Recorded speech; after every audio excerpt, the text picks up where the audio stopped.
Ladies and gentlemen, boys and girls, babies and citizens, this joy to the world.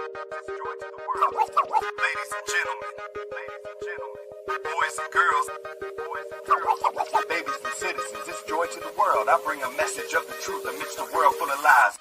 I graduated from learning lies to seek the truth, indoctrinated to be too blind to see the proof. I once was lost, but now I'm found, so I shine light. And everywhere I go is darkness, so I shine bright.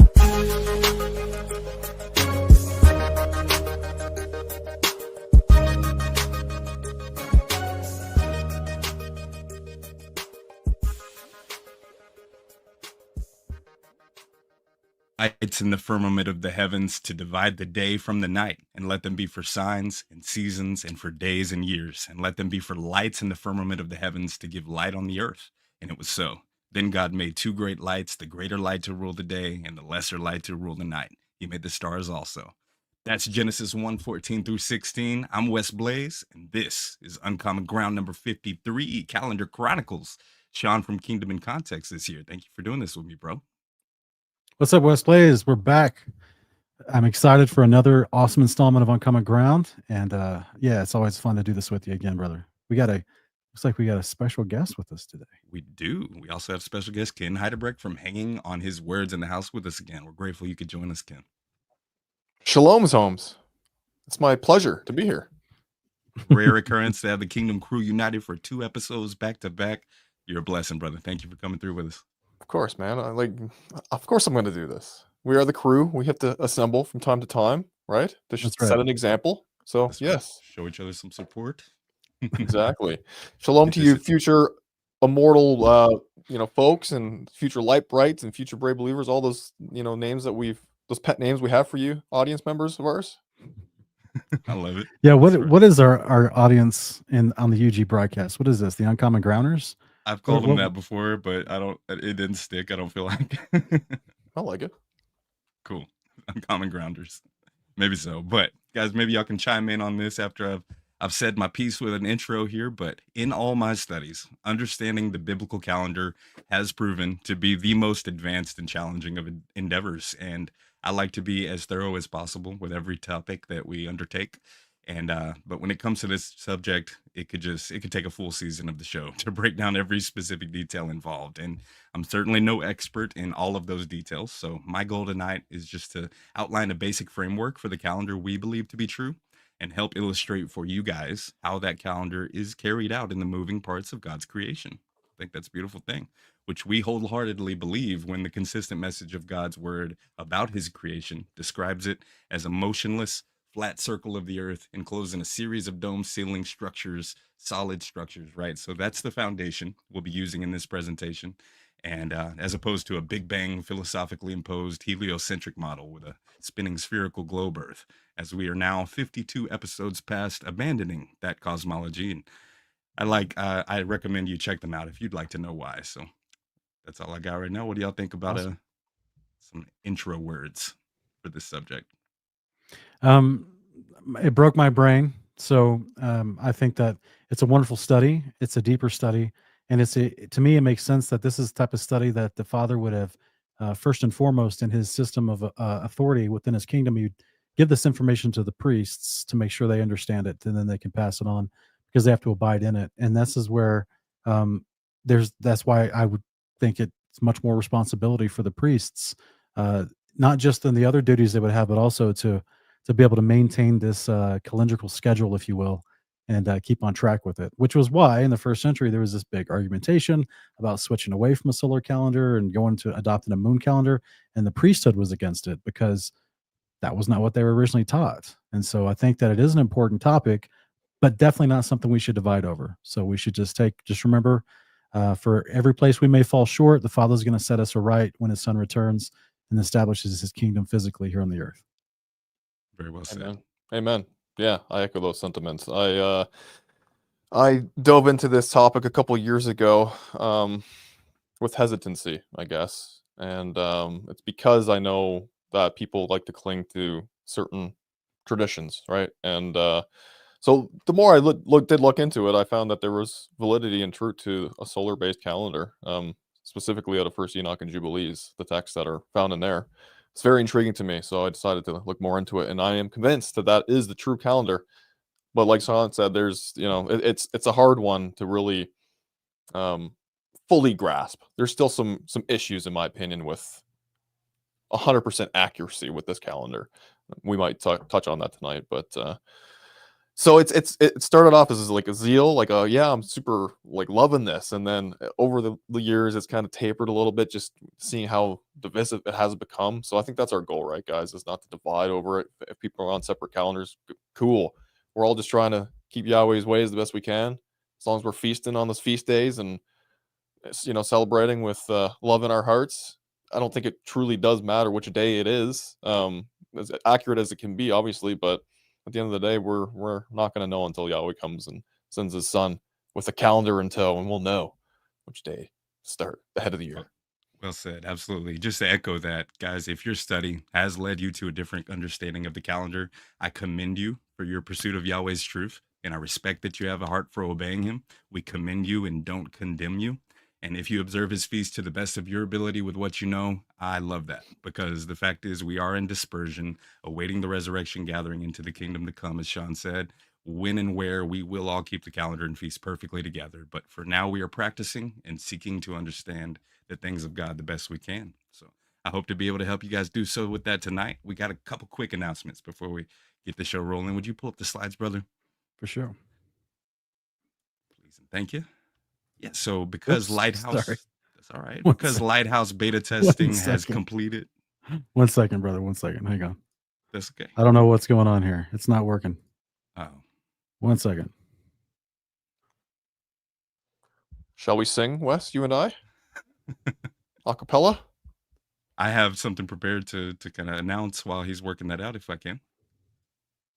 We don't have to have the slide for it, but just because Lighthouse beta testing is completed and all services are temporarily suspended until the official launch to be announced.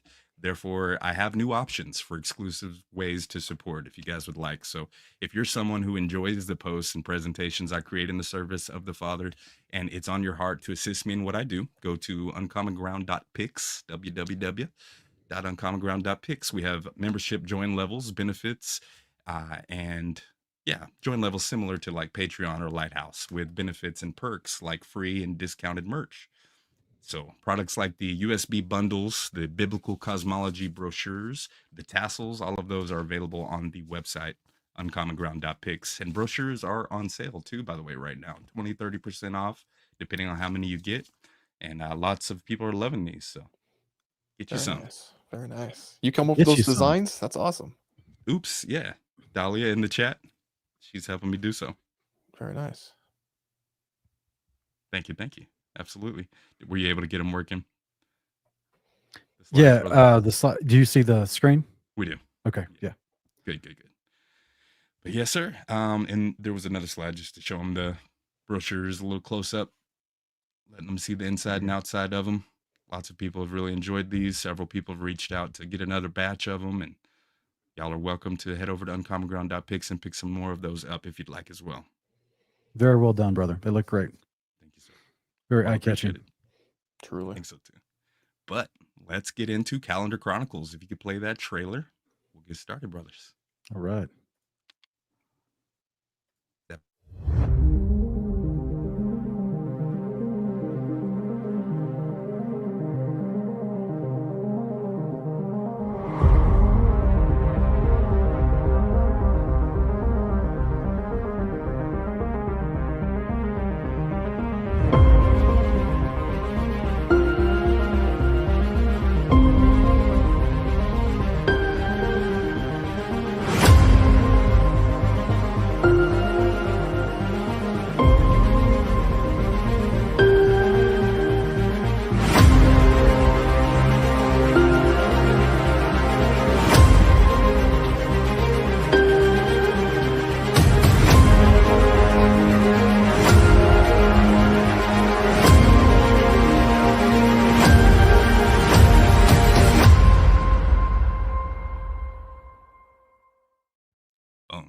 Now, some of this presentation will be a review for those of you who are maybe seasoned in this topic, but we will be presenting a few things I don't see people talk about much. And moreover, I just pray that my particular style of graphics and animations can help provide some clarity for anyone wanting to better understand this calendar. And but brothers, we also want to preface this presentation tonight by informing the viewers who may be new to this subject. When we read the modern day Protestant canon that we have in the West, we find many mentions of dates and months and holy days that are fixed to certain days of the months and numerous references to pieces of a calendar system. But what we don't find in those 66 books of Genesis through Revelation is a complete introduction and explanation of that calendar or how exactly it's calculated. Every verse that speaks about a time of the year already assumes a set calendrical framework without ever directly addressing what that really looks like. So this is why tonight we will be sharing from some ancient Israelite scripture and other writings that has been included in Christian canons of the Bible across the world and throughout time. Books like First Enoch and the Book of Jubilees, as well as some calendrical scrolls from the Dead Sea Scrolls at Qumran. We also hope to provide you with some evidence that these books are in harmony and agreement with the commonly accepted 66 books when it comes to the matters of the calendar. What are your guys' thoughts on that? Here, here. I concur. Yeah. I'm still getting over that graphic, man. Like I'm gonna have to skip Fiverr altogether and just go straight to you. Okay. Yeah. That's impressive, man. Yeah, Yeah, but it makes that's time great for work. Yeah. Appreciate it, man. Absolutely. If you would pull up this first slide, let's get going and look at the beginnings of this creation. Oh, also, Creation Solar Calendar is a great resource. I'd recommend you guys going over to Hanging on His Words, Ken's channel, where you'll find a great presentation. Ken put together a lengthy, thorough presentation of the calendar and talked about some great things. I'd encourage everybody to check that out for sure. Thanks, man. I appreciate it. Did you pull that picture up on the left there from like my high school Facebook photo? Like that looks young. You That's do probably only a look couple of little years bit old. younger there. That's probably only a couple of years ago. I feel like I've aged. It happens. Yeah, that's what this calendar does to you. No, it ain't that bad. Come on. Nah, you look the same, bro. Nonetheless. Yep. That's a good resource. Sean has one with My House Ministries on his channel talking about the 364-day calendar. And then Sean and Ken also have a video that was lost to the void, but is now on my backup channel, Messengers. MOTMH Resurrected is the name of the backup YouTube channel, where you'll find Sean and Lynn discussing solar or lunar calendar, kind of a follow-up discussion to this. Some great resources I'd recommend checking out too. Thanks, Go bro. to the next one, brother. We played the trailer already. That's the slide for it. So Jubilees 2:8-9. I'll read first. And on the fourth day, it's the fourth day that God created the sun and the moon and the stars and set them in the firmament of the heaven to give light upon all the earth and to rule over the day and the night and divide the light from the darkness. So stop real quick here because it's day 4 of creation week. The greater, lesser lights, sun, moon, and stars, all the luminaries of the heavens were placed in the vaulted dome structures of the firmaments that are stacked above the earth, right? More specifically, we don't believe, right, that these are floating in the sky underneath our first layer of the firmament, the sun and moon stars, but that they're in the firmament of the heavens, as Genesis 1 Jubilees here says. But more specifically, we believe the stars are likely in the 5th heaven, per the Apocalypse of Abraham, with the circuits of the sun taking place in the 3rd heaven, as we've concluded from Revelation 12 and the Greek Apocalypse of Baruch. And as for the moon, no scripture that I'm aware of gives an exact location. I would speculate that the moon is in the 2nd or 3rd heaven as well. Some rabbinic traditions say the 2nd. However, what matters most tonight is how these luminaries appear to us on earth as it pertains to the biblical calendar. And so Jubilees goes on here to say that God appointed the sun to be a great sign on the earth for days and for Sabbaths and for months and for feasts and for years and for Sabbaths of years and for jubilees and for all the seasons of the years. Hard stop here too, guys. A lot of people have a problem with this right out the gate. Yeah, those lunar folks. They don't like this one. We love them. We love them. Many of them are our brothers. Yep. Nonetheless, in scripture, the sun is called a he and the moon is called a she.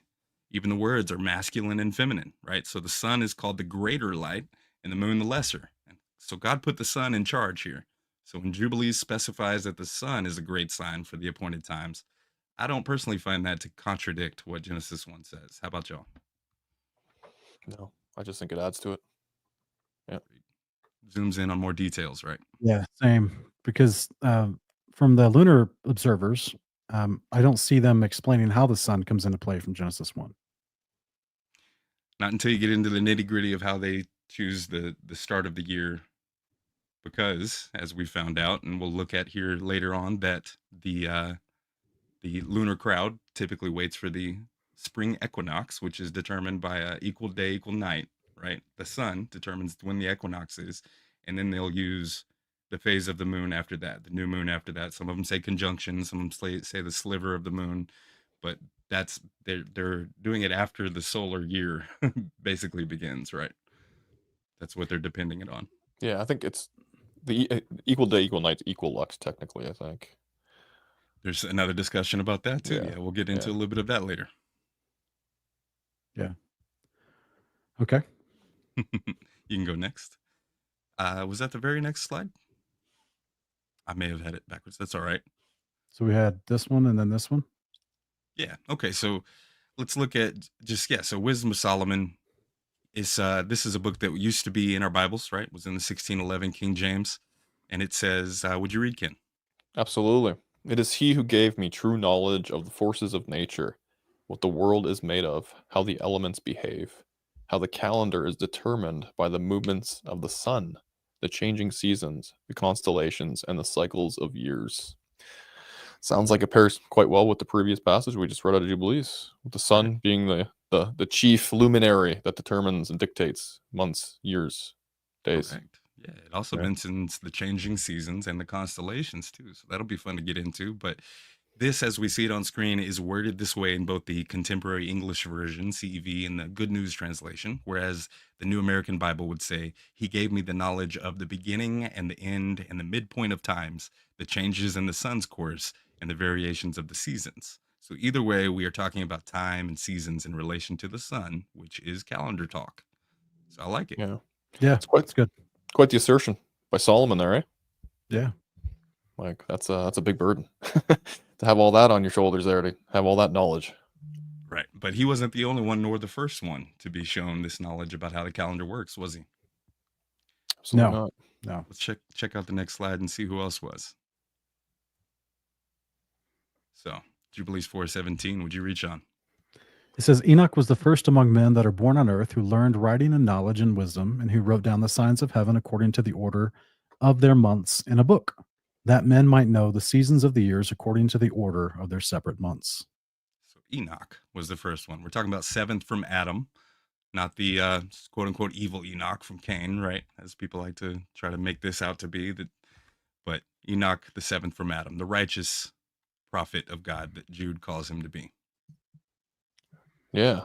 Yeah, it's interesting how 7 generations later, we get the first apparent person to be writing down knowledge in a book. You know, it's, I guess, orally technically would have been previously handed down through the generations, but yeah, Brother Enoch. That's to me, that's quite the assertion, and you know, I want to know what this book is, and we do have a book, right?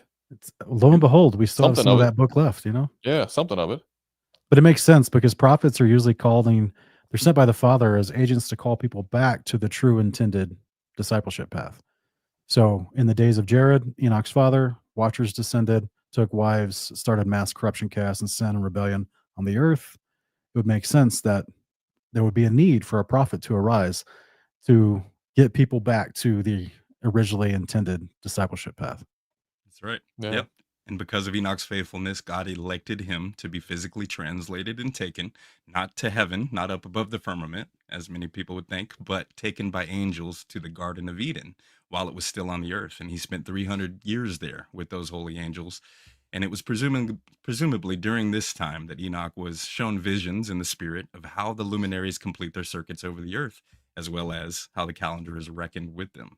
And we'll see a little bit of that in this next follow-up slide of Jubilees 4:18, where it says, and Enoch was the first to write a testimony, and he testified to the sons of men among the generations of the earth.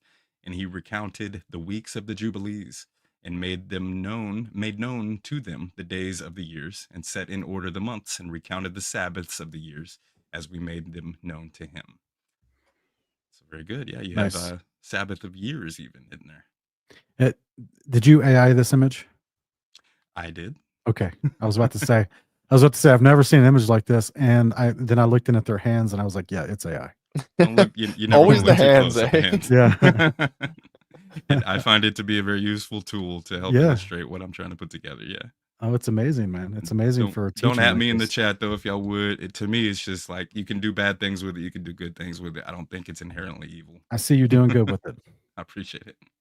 Nonetheless, I find that it's is- interesting when you actually peel back kind of like what's being said here about he was the first to kind of make known like how to understand the calendar to men.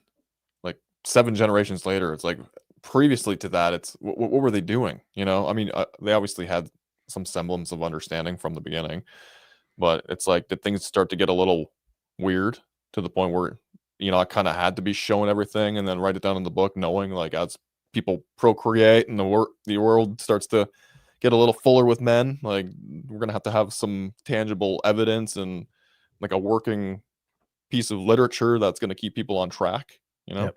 it makes Yep. sense that as the population would grow, he would want something written down for, a standardized curriculum kind of thing for everybody, right? Whereas before, with like Adam in the garden, the angels were teaching him directly, and then he was expected to teach his progeny. Yeah, I mean, that is Genesis 6, right? And when men began to multiply on the earth. So that context is appropriate. That's right. But so let's start diving into this calendar that supposedly Enoch and Solomon were shown.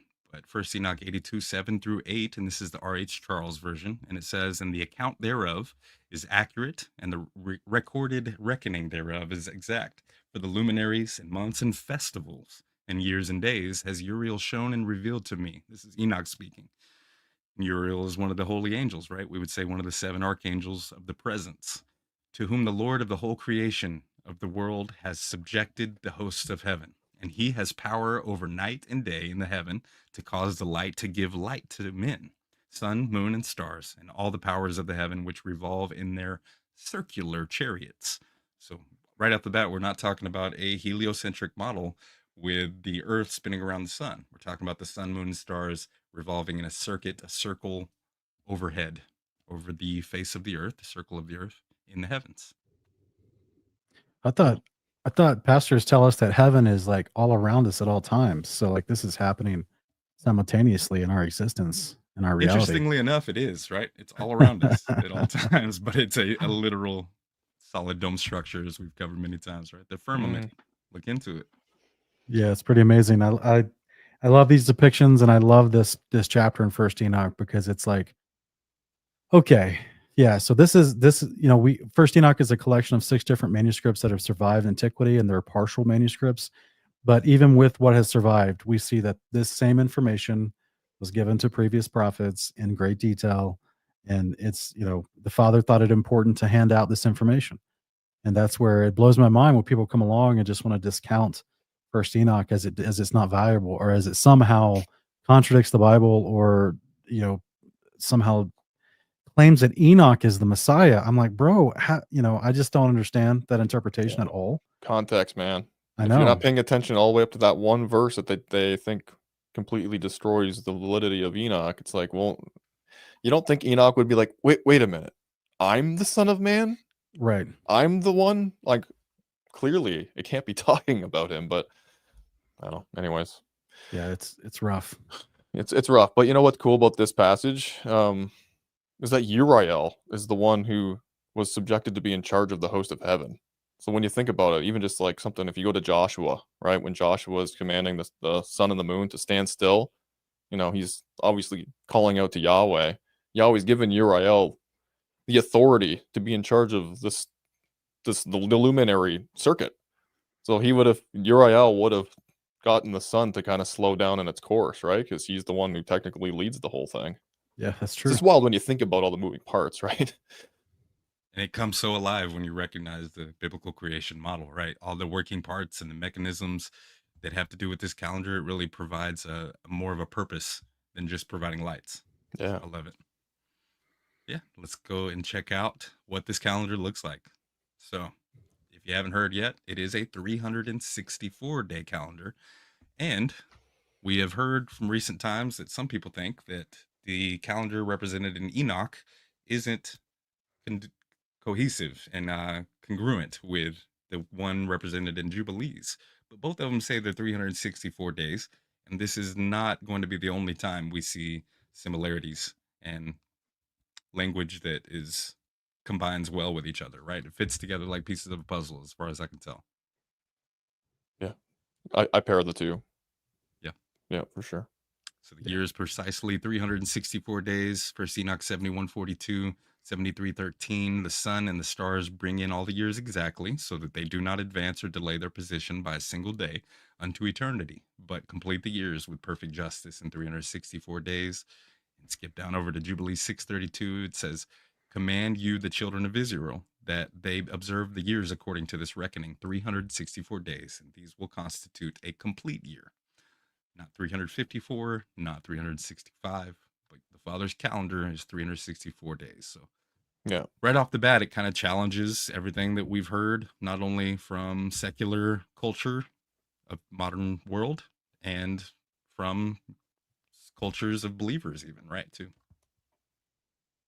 So different. just as a note for a lot of folks that haven't studied Jubilees, Jubilees doesn't give you the in-depth breakdown as First Enoch does to actually understand how all these things works. It just gives you the total days of years and the same warning about the not following the moon because it falls 10 days behind every year. So it doesn't actually explain like the 9 to 10 chapters worth of explanation that First Enoch gives you to truly break down everything. So Yeah. Jubilees references the Enochian 364 calendar. It doesn't technically, I mean, it teaches it, but it doesn't teach it as an actual application how to do it. It just tells you that it is referencing it. So that's a powerful thing because Jubilees claims to be written by Moses Yeah. on Mount Sinai. And the book of Jubilees also claims that they had the writings of Enoch with them amongst the people, amongst the Levites at the base of Mount Sinai. That's right. So that's a really, really powerful concept as far as validation that in a moment where in a book that claims Moses is speaking with the angels on Mount Sinai, and they're explaining to him certain aspects of following Shavuot, and then they branch off of that to explain this is in accordance with the 364 calendar. It's the same calendar information that Moses has literally in books preserved from Levi amongst the descendants of Levi, the Levites, at the base of Mount Sinai in that moment. Like that's a Yeah. they didn't argue about it. Moses didn't be like, "What? Wait, Yeah, what? Is this new information?" they're not being caught off guard.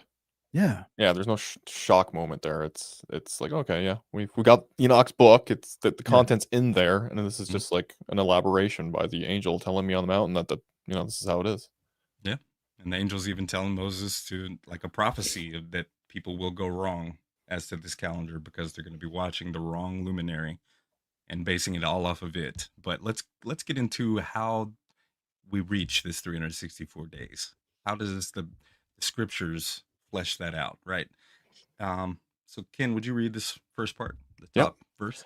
First Chronicles 27:1-15 says, "Now this is the enumeration of the sons of Israel, the heads of the fathers' households, the commanders of thousands and of hundreds, and their officers who served the king in all the affairs of the divisions which came in and went out, month by month, throughout all the months of the year, each division numbering 24,000." Okay, so then it goes on and lists, and for the sake of time and the sake of space on the slide, I didn't put the entire chapter, right? But that's basically what you'd have to read to understand the context of this.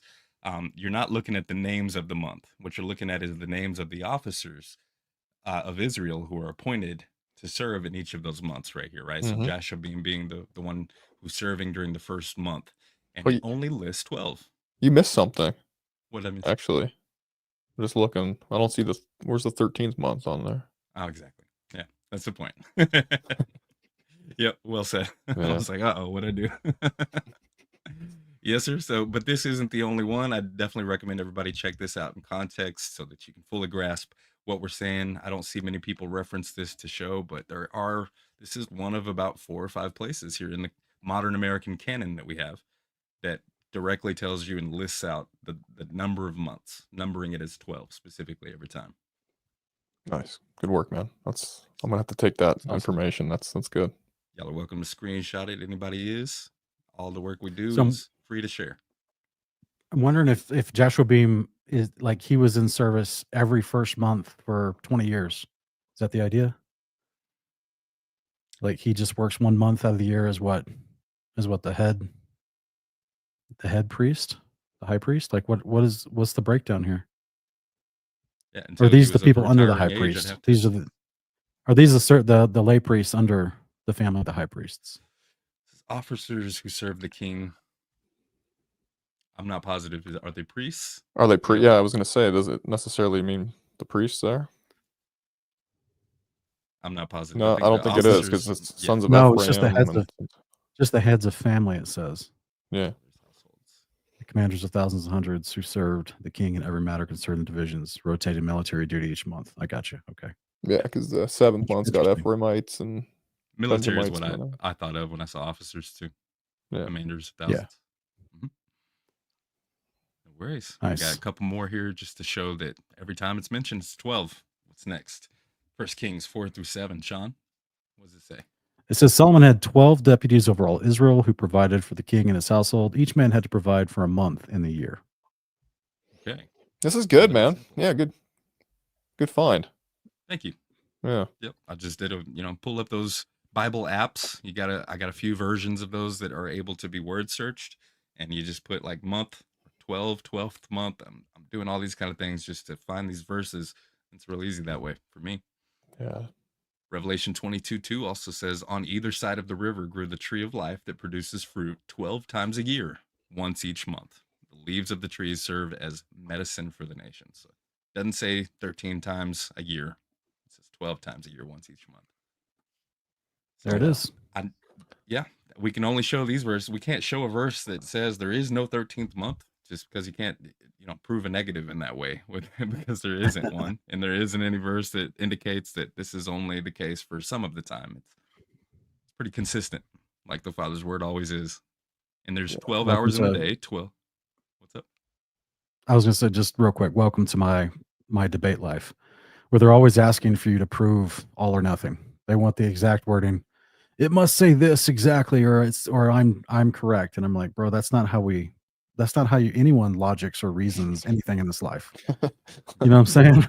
Logics or reasons. Yeah, exactly. So like my manual for my car, it doesn't say this explicitly is not a motorcycle. No, it just shows you how to operate the car.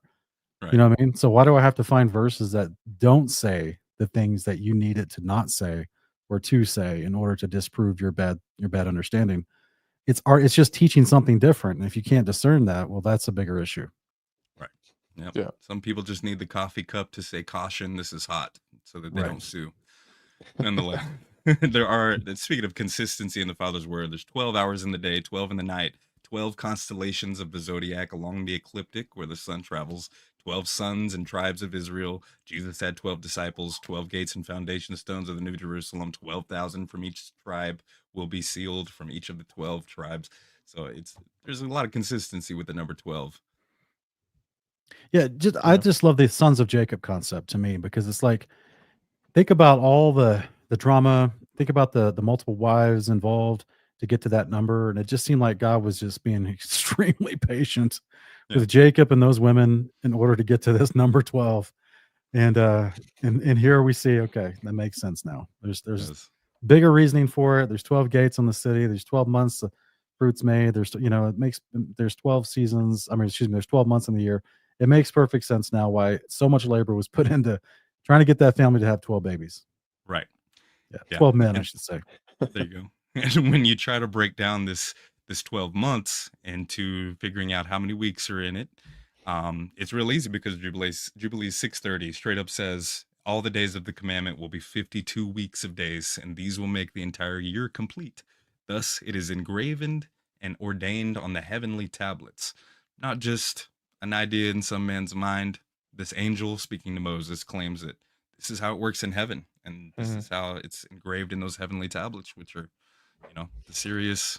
This is like the heavenly version of like Yul Brynner saying, "So let it be written, so let it be done." That's right. Let it be so. There you go. I love it. And so when you try to add a 13th month is usually consisting of 3 to 4 full weeks and you're not going to get 52 out of a 13th month. Yeah. There's another evidence there for it. 52 At least not weeks. according to the math that I understand. And I'm not very good at math, so I wasn't the greatest at it either, but this is pretty simple stuff, pretty easy for the most part when you're looking at the basic framework. Another spot here. What about Sean? Would you read Compositions of David? Sure. This is from the This is- 11th cave in Qumran from the Dead Sea Scrolls, by the way. Yeah, it looks like column 27, line 2 through 7 says, David, son of Jesse, was wise and a light like the light of the sun, and literate, and discerning and perfect in all his ways before God and men. And the Lord gave him a discerning and enlightened spirit, and he wrote 3,600 psalms and songs to sing before the altar over the perpetual whole burnt offering every day. For all the days of the year, 364, and for the offerings of the Sabbath, 52 songs. Okay, so when we're talking about Sabbaths, obviously that's the seventh day of every week of 7 days. And so 52 weeks, as we saw. So there would be, of course, 52 Sabbaths. And here's another piece of evidence that should this be the case for David, that he wrote 3,600 Psalms and allegedly 52 Wow, for each of the Sabbaths of the year. yeah, Week. that'd be so cool to have that access to those. I know, right? That's a lot Yeah. of music. I mean, that's Oh, yeah. and the fact that they want to sing them over these offerings every day, that just puts a whole new perspective on the temple service. That's just like in Kings, it talks about all the Kings and Chronicles talks about all the singers in the temple and the musicians and everything. And what is it? Is it Sirach? Is it Sirach 52? That talks about the high priest coming out and everyone singing and everything, and how beautiful of a moment it was. And is that, or is it? Is it Maccabees? No, I think it's maybe Sirach 51. Is it Sirach? I can't remember. Either way, but it reminds me of this moment here, where if they're going to be singing over the burnt offerings every day from the singers in the temple, they're singing one of David's songs. That's just a beautiful sight, yo. It's not this weird modern Christian demonization of the temple service and there was blood running continually and all this stuff. And you're like, yeah, they had it like neatly organized and took it outside those gates and they washed themselves. They just weren't walking around splattered with blood and and just blood flowing out of the temple like some weird scene from a hell, some movie depicting hell. No, Which they is- were fellowship meals, right? Yeah, like everything was organized and neat, and this was done before God. And apparently you got people singing the whole time and musicians possibly. That's pretty awesome. That's right. And they did it according to a schedule that the Father has outlined in a calendar that has been obscured and hidden from us. Mm-hmm. But if you'll go to the next slide, we want to kind of recap and give you guys some evidence and reasons for why we see this calendar as being accurate and better. And, So just real quick, I if you divide 52 songs, 50, and for the offerings of Sabbath 52. So let's see here. That's almost 10 years. So 364 days in the year. If they're singing, if he has 3,600 psalms to go through, it's almost 10 full years of an original song every day before you start repeating yourself. Wow. he was going hard. He was in that booth, going to the lab with the pen and the pad. He was absolutely knocking them out. And how many did he write while in the fields before he became king? I don't know. But he was a superstar, wasn't he? Yeah. Gotta love it. Hope we get some of those songs in the kingdom. That'd be great. Right. But so real quick, 364 days is evenly divisible by 7, as we've seen, 52. And that's one of the reasons people, some scholars define this calendar as a septenary calendar because of its numerical harmony around the number 7 with the week of creation and the heavenly motions, because it seems to keep the structure of that 7-day week as its first rule, right? That's what some have speculated. I can understand why they would say that about it.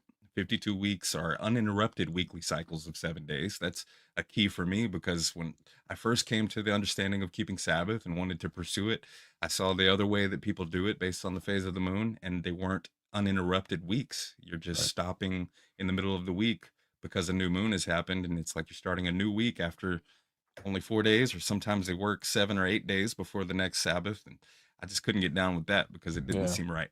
Didn't seem to fall in this pattern of repeating 7 days, working 6 and resting the 7th. But so 4 seasons is evenly divided into the 12 months has a repeating pattern of 30, 30, and 31. And we're going to see that here in one of the animations I have prepared next for Enoch chapter 71, where it's going over the first law of the luminaries. We'll see that exactly proved in the text. Whereas 4 seasons are going to be evenly divided into 13 weeks of 91 days each. 4 times 91 is going to be your 364, and 4 times 13 is going to be your 52 weeks. So it's all working mathematically. Whereas the dates of the calendar are always on the same days of the week. Maybe you guys can comment on this, because the first day of the year is always Wednesday on this calendar. Passover is always a Tuesday, and the last day of the year is always on a Tuesday. So what do you guys think about that concept? Yeah, makes things easy. Makes things predictable, moving forward. Seems to flow with Genesis 1. If the 4th day of the creation week was when the sun, moon, and stars were put to start counting days and seasons and years, then that would make sense. That's the first day of the week.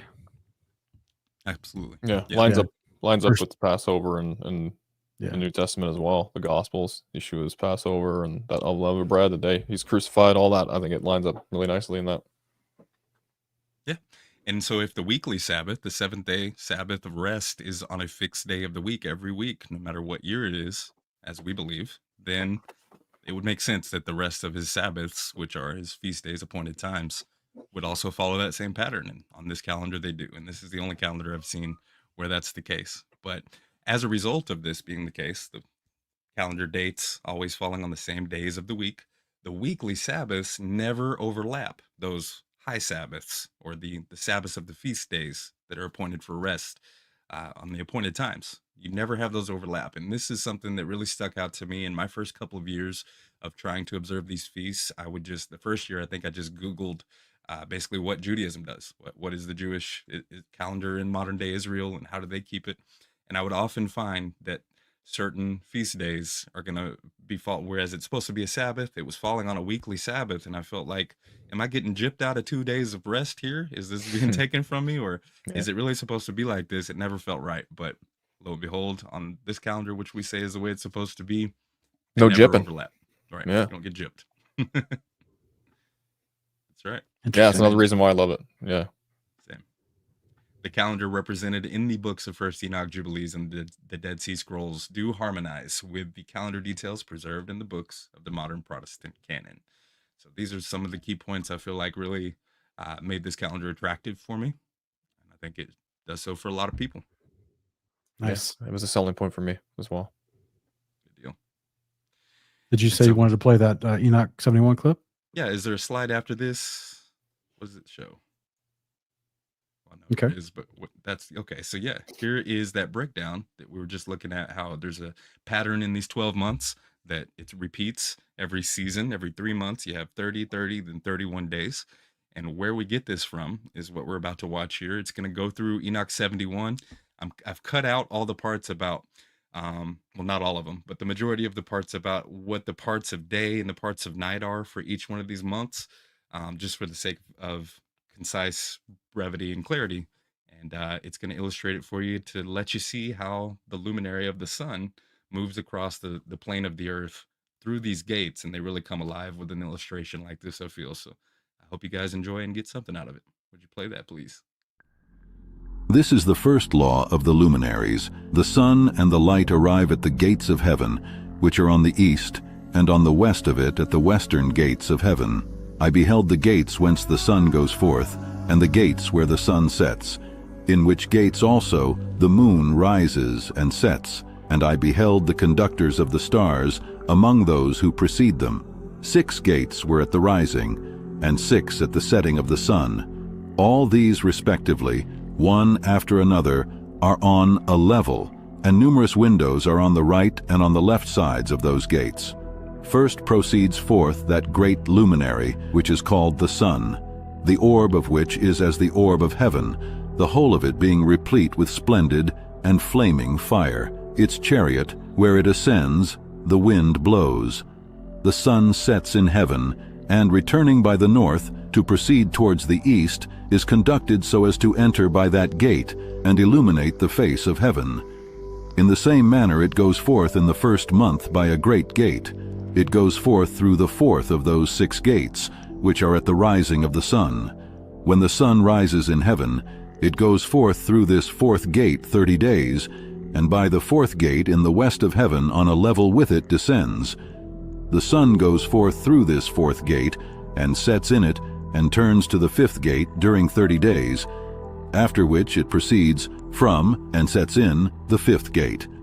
The sun now returns to the east, entering into the sixth gate, and rising and setting in the sixth gate 31 days on account of its signs. Summer solstice.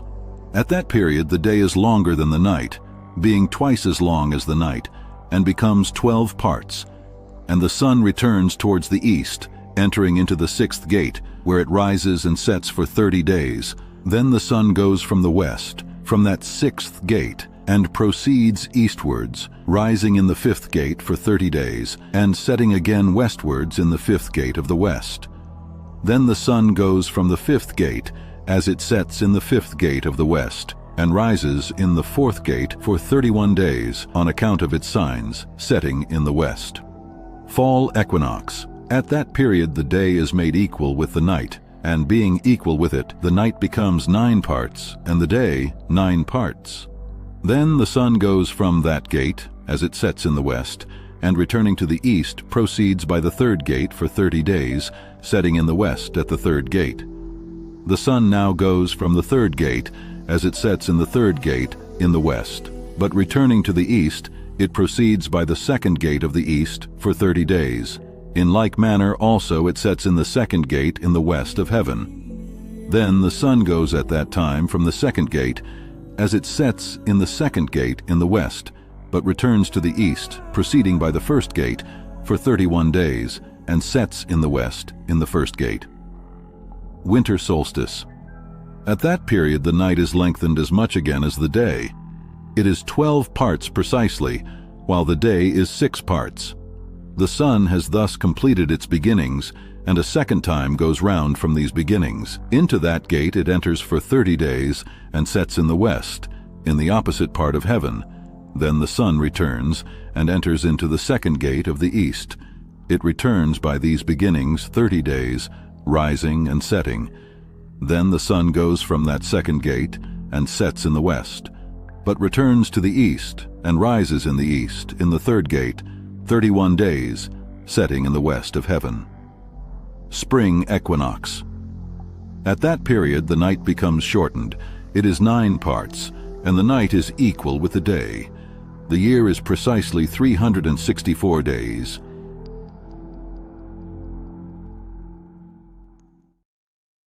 All right, so yeah, that's Enoch 71, and that was from the Richard Lawrence translation. You might know that Enoch 72 says the same information in the R.H. Charles. It's Enoch 72. I like Enoch 71 a little better because of some of the ways it's translated and worded a little easier to understand, and also specifically because it says the word gate instead of portal, like in R.H. Charles. In our modern day sci-fi understanding with all these TV shows and movies, the word portal just kind of sounds like an Too sci-fi. impractical Stargate, in outer space, whereas we're talking about something like a gate makes more sense for a physical, practical structure, like the heaven and the firmament is. Thanks so much, Peggy D, for the super sticker, as well as Miss Marcia is doing her thing with the memberships. I so appreciate it. Much love to you, Marcia. Yeah, excellent. And it took me several years before I realized the language of First Enoch, where it talks about, and it's set in the west of the heaven. It doesn't mean, well, in either model, whether it's a biblical creation model or a heliocentric model, it's simply denoting the path in which it's traveling, going from east to west in that circular concept. As I understand it, would specifically be from in the context of from the perspective of where Enoch was when he's being shown. That I was going to follow up with that. Yeah, absolutely. That's Middle Earth. Yeah, from the garden Why am I right so there dark? between a little bit. Not sure. If I lean Come back, into the I got light, like a you son of Superman. light. There you go. Yeah. Yeah, the Holy Land, right? From the Nile to the Right. Euphrates, the river of Egypt to the Euphrates. From that area, I think, is where the calendar was tailored to be most accurate, because that's where eternity will be spent. Yeah, and unfortunately, we got people kind of promoting the similar calendar, but to like places in Australia or New Zealand or whatever, like they think that they should be on a separate, like when we celebrate our, fall feast days or spring feast days, whatever it is, they should be on like the opposite, whatever they're experiencing. So when Australia gets its summers, they should be on those while we're, months past, you know what I mean? Like, I don't think that's right. I think it's Right. one Well, that's calendar, and it's based off of the middle part of the earth. And even it doesn't matter where you're scattered on the earth, it's all still one calendar. You know what I mean? It's irrespective of whatever season you're experiencing, right? It gets tough right. That's because why when you first, Sean, go ahead. Ken, that's why the Father commands people to travel to Zion for the feasts.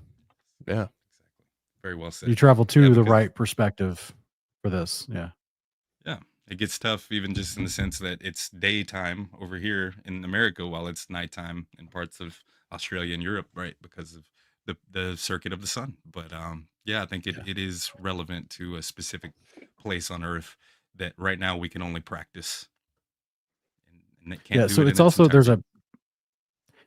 the whole thing actually is beautiful because it assumes when everything is complete and the kingdom is here and peace is across the earth, people that do live in different seasonal ranges, like in the outer southern portion, like in Australia, New Zealand, there or Southern Africa, Southern America kind of thing, they're going to have a different harvest, right? Because their summertime is different.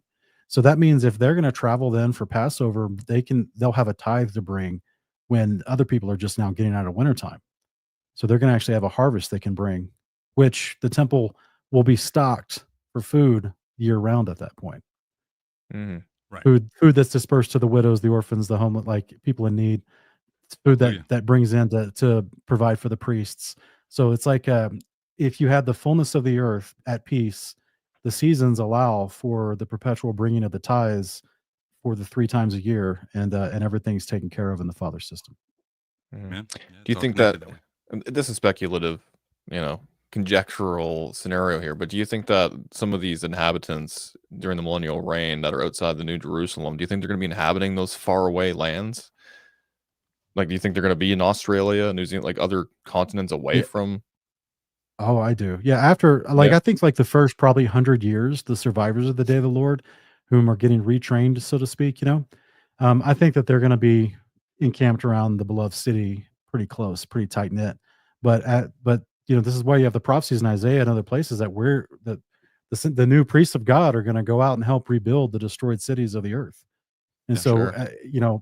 this to me is where that passage and where Christ is promising, if I promise you, if you have faith in mustard, you can say to this mountain that'll fall into the sea, like that type of reconstruction power, if you will. Like I don't view that type of authority over creation for destruction, but for reconstruction during the millennial reign for the resurrected saints to be able to go out to destroyed southern India and help beautify the land literally through the power of God so that they can plant and grow and be at peace again, as opposed to some extremely mud covered, destroyed, tidal wave consumed kind of land that can't be used. So yeah, I 100% believe throughout the first couple hundred years of millennial reign, you're going to have the resurrected saints going out and helping people expand as they go out and help reclaim the earth, so to speak, re-beautify the earth so that they can use it for planting and to spread out. Because God's like Yeah. consistent. God's been like spread out, guys. It's like he's like Mo from the Sure. Three Yeah. Stooges. Like he's constantly telling mankind. Yeah. So yeah, and this is why I think from everywhere, all the nations of the earth, everywhere from under heaven, this is why they'll be traveling to all the Sabbaths and new moons. They'll be traveling to Zion for all these feasts and these gatherings. Yeah. I guess I'm just thinking logistically, not to get on a tangent here, Wes. I know we're pressed for time here, but this is a cool tangent. Like what?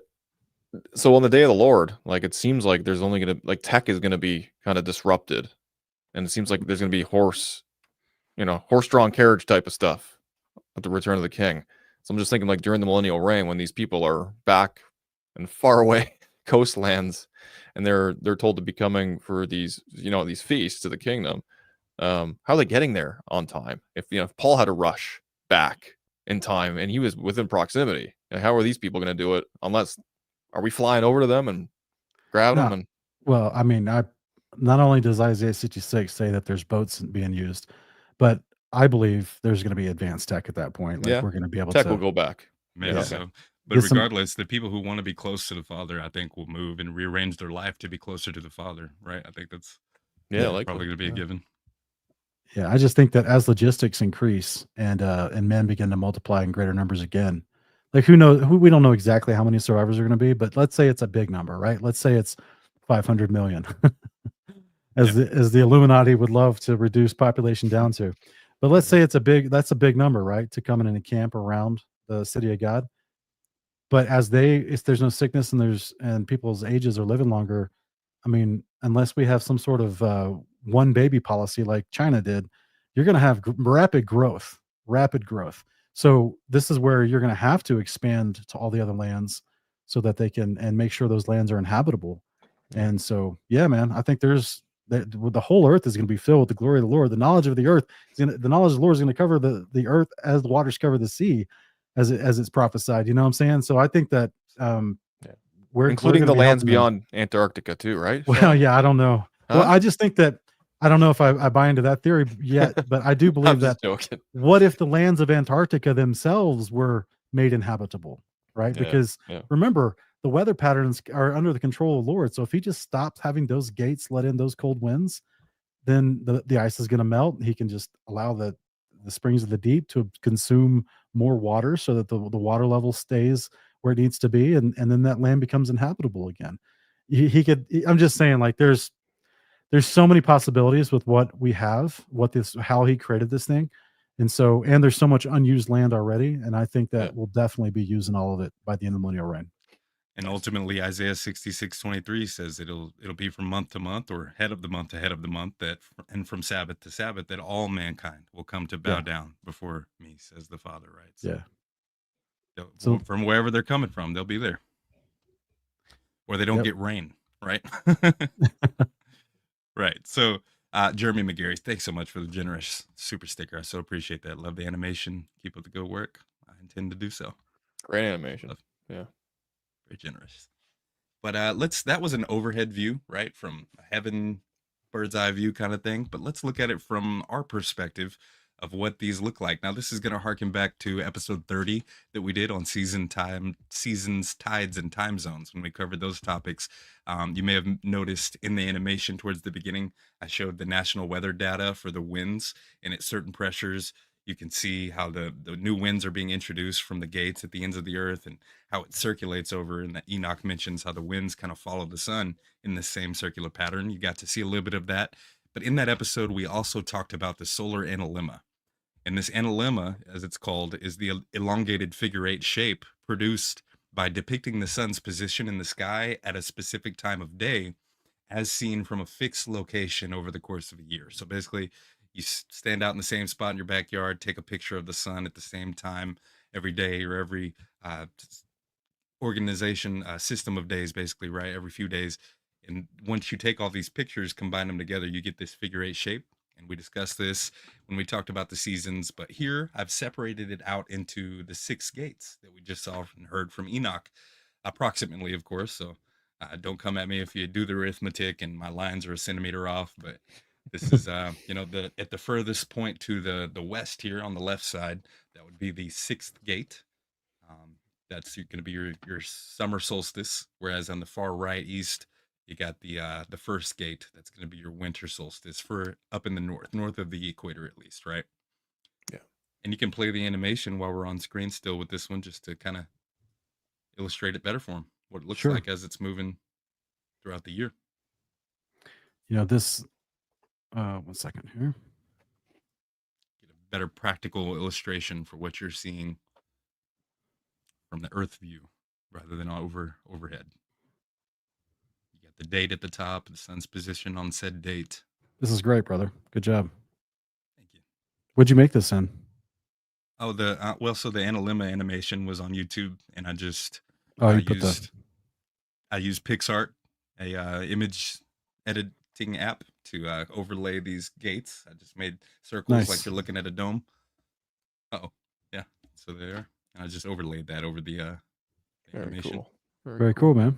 You know, you missed a great opportunity, Wes. You could have had that cowboy pop up over the mountains going, Annalima.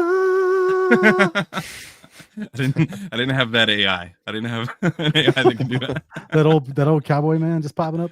Annalima. That's right. Yeah. That'd have been awesome. I have no idea what you're talking about, but I'm laughing. You don't remember that meme? No. It was a cowboy and he was screaming, and yeah, I remember. That's all right. But what I want to look at next, guys, so we've seen kind of how this looks as it works out with the luminary of the sun, specifically counting off these months, 30, 30, 31. I also want to see what this looks like in the canon. There is evidence that suggests that this is the correct calendar from the books of specifically Genesis.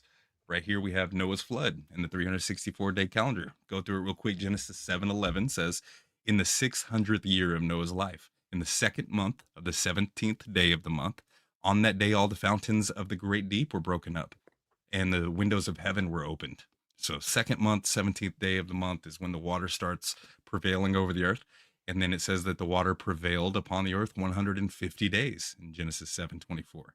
And then the next chapter, Genesis 8:1, after the water is done prevailing on the earth, it says in the seventh month, on the 17th day of the month, the ark rested upon the mountains of Ararat. So what you got here is a 150-day count, and it gives you the dates of the month. And so when you outline this on a calendar and lay it out and count off these days from the second month, 17th day of that second month, with the ending point being the seventh month, with the 17th day of the seventh month, it shows a pretty clear and concise message. So if you would go to the next slide where I have that outlined. Are you debunking right here the lunar calendar? Apparently Genesis already does. I didn't have to.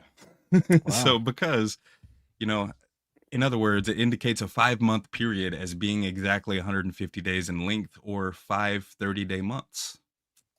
And we see it there on the next slide if you'd go to it.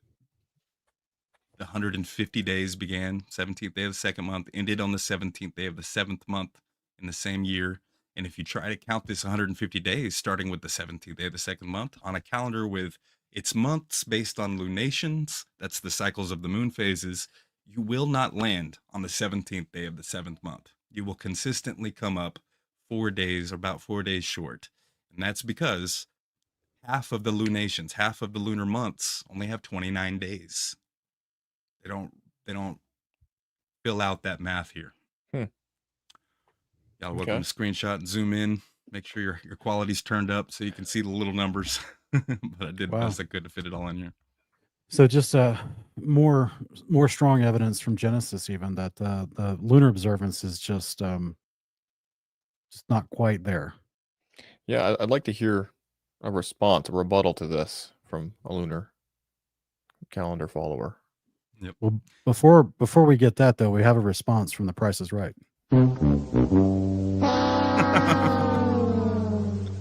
Shots All fired. right, come on up here and spin the wheel. Very good.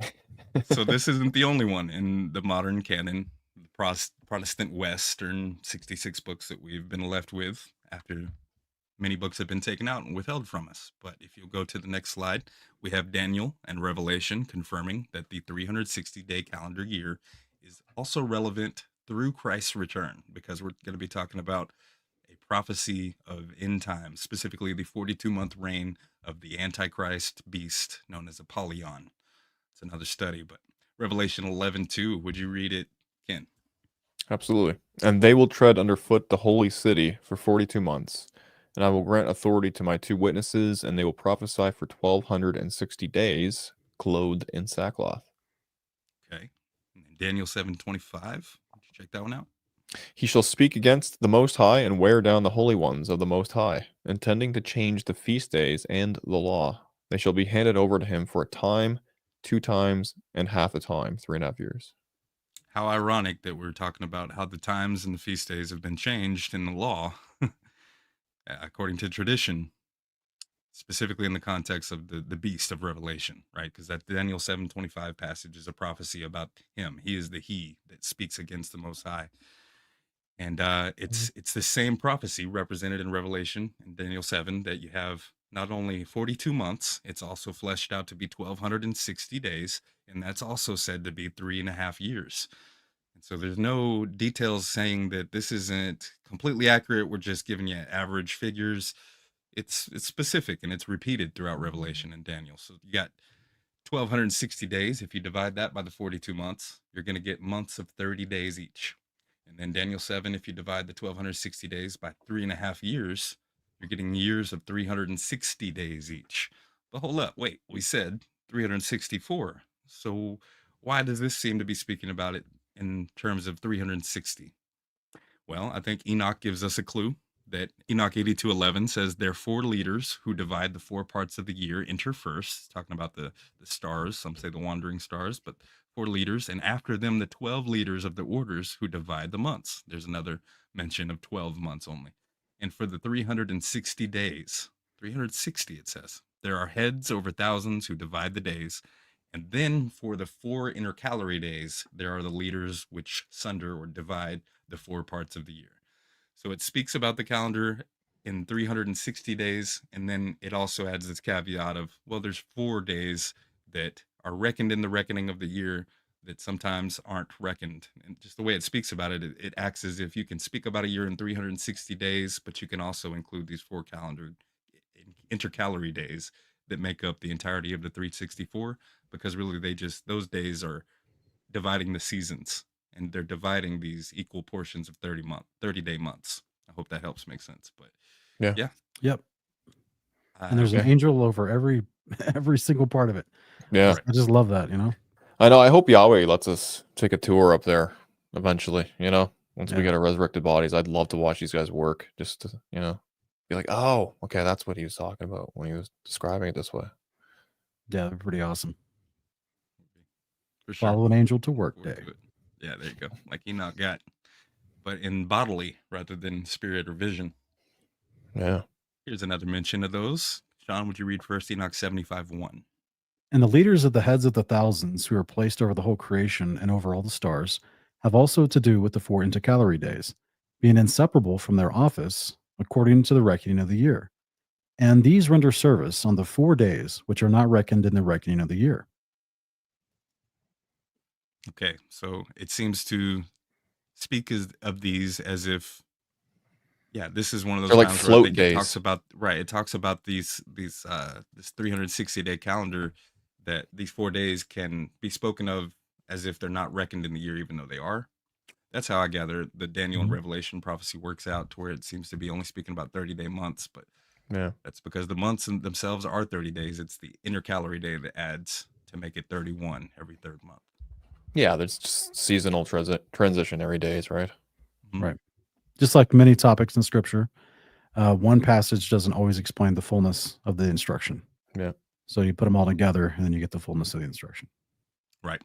Yeah, because in that span of time of 3.5 years, 42 months, 1,260 days, the lunar calendar would have had at least 1 year with an additional 13th month, right? Every 3 years they add one. And this prophecy insists that it's 42 months of 30 days each, constituting 3.5 years, meaning no 13th month was assumed in the calculation. It's maths. Math. That helps. Mathith. We mathith. I did finally change my name to Suppeth WesBlazeMuziK. Chillineth. Oh, he did change it. Domiths. Nice. Firmamiths. That's right. Flowing from 15th century KJV to Mike Tyson. One of the two. I'm not trying to get whooped like that. Nonetheless. Yeah, you just tease Reese the fight, you're good. He would have fit in Another great show. back then. But another mention of these intercalary days, just to kind of help understand that they're dividing the seasons here.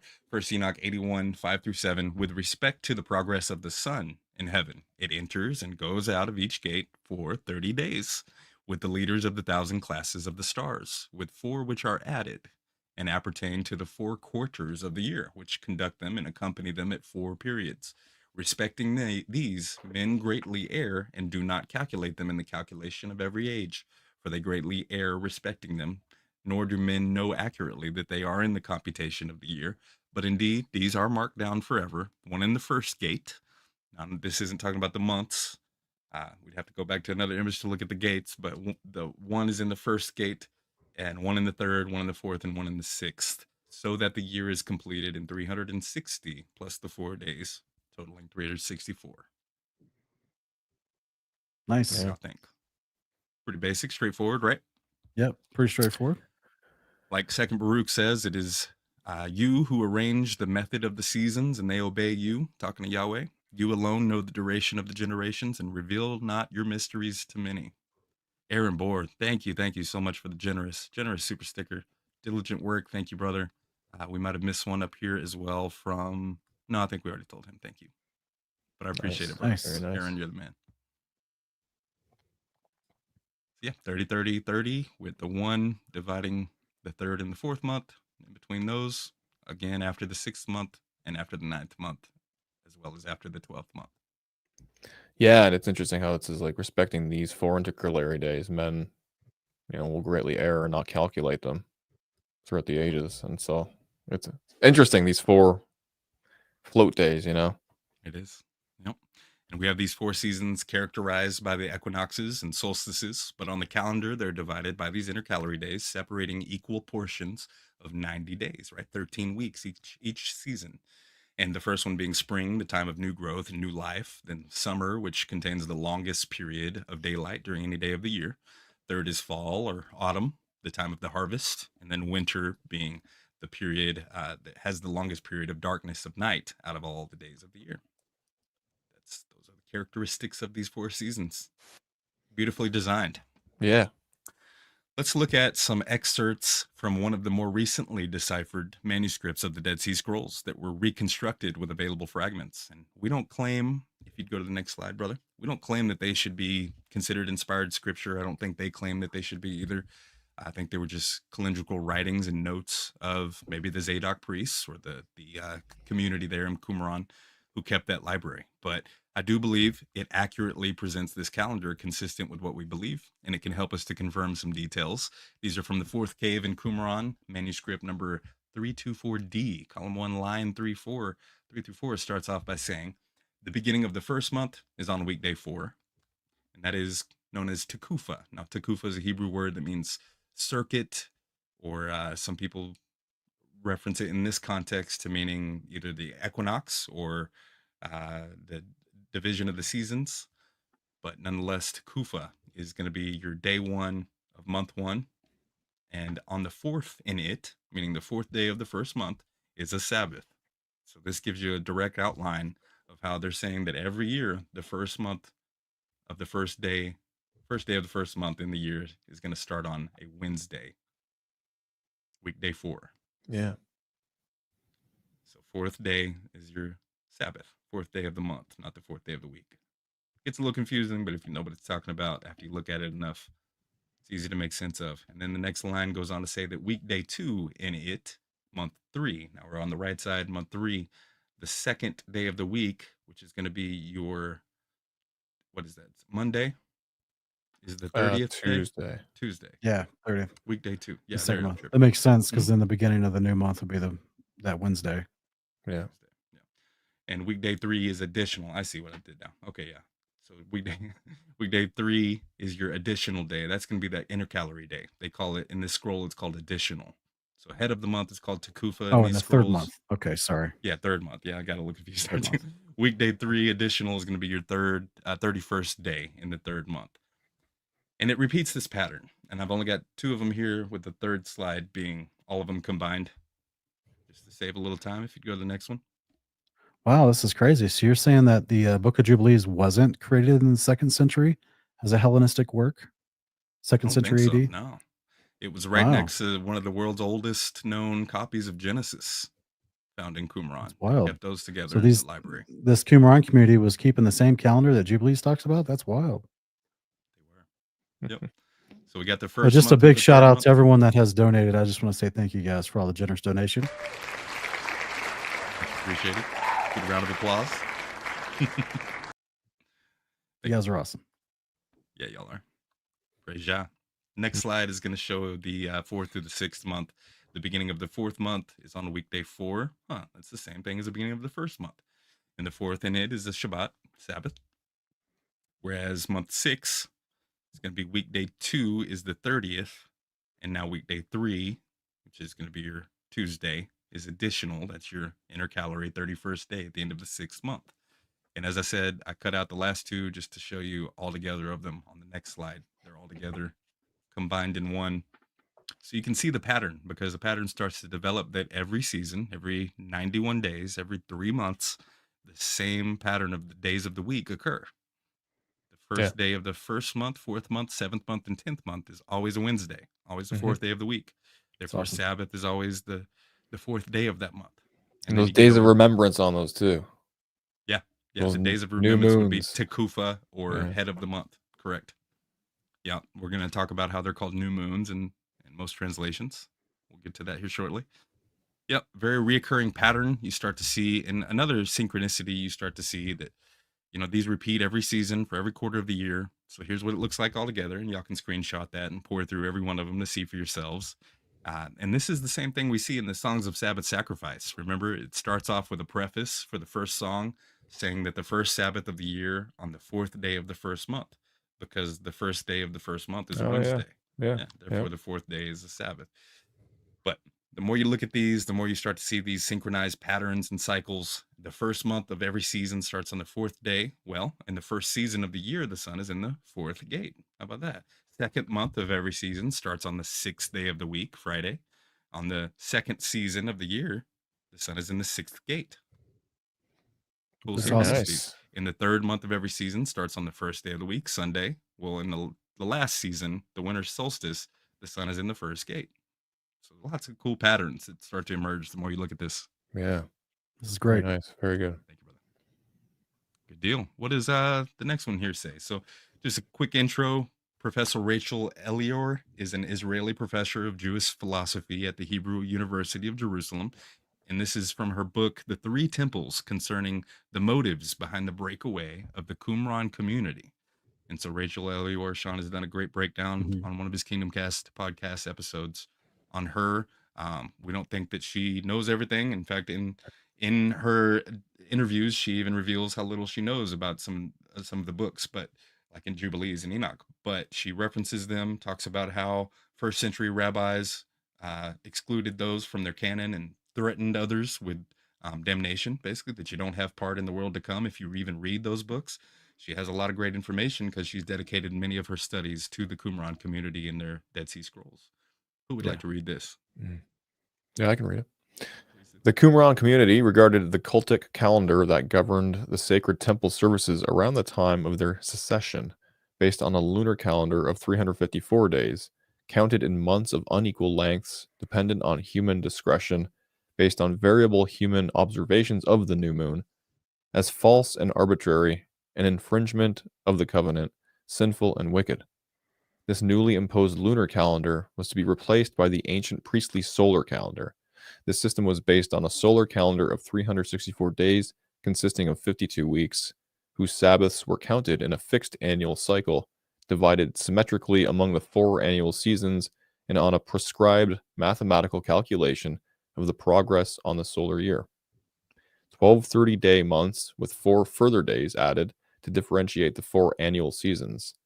These 364 days were divided into 4 quarters, or seasons, each of 13 weeks, which together constituted a year of 52 Sabbaths. Boom. I think that was pretty beautifully said. Yeah. She does say that the Qumran community regarded the calendar that has its start of the year and the months based on the phase of the moon. She says the Qumran community regarded that as an infringement of the covenant, sinful and wicked, false and arbitrary. Going against God's prescribed order of things and his commandments are those things, right? So that's a tough realization to deal with when it comes to our interactions one-on-one with brothers and sisters of the faith who we might fellowship with or discuss the matters of God with, who have been convinced of that lunar calendar. We shouldn't treat them as if they're being wicked intentionally. A lot of them are just doing the best they know with what they've been told. So that's something to kind of keep in mind.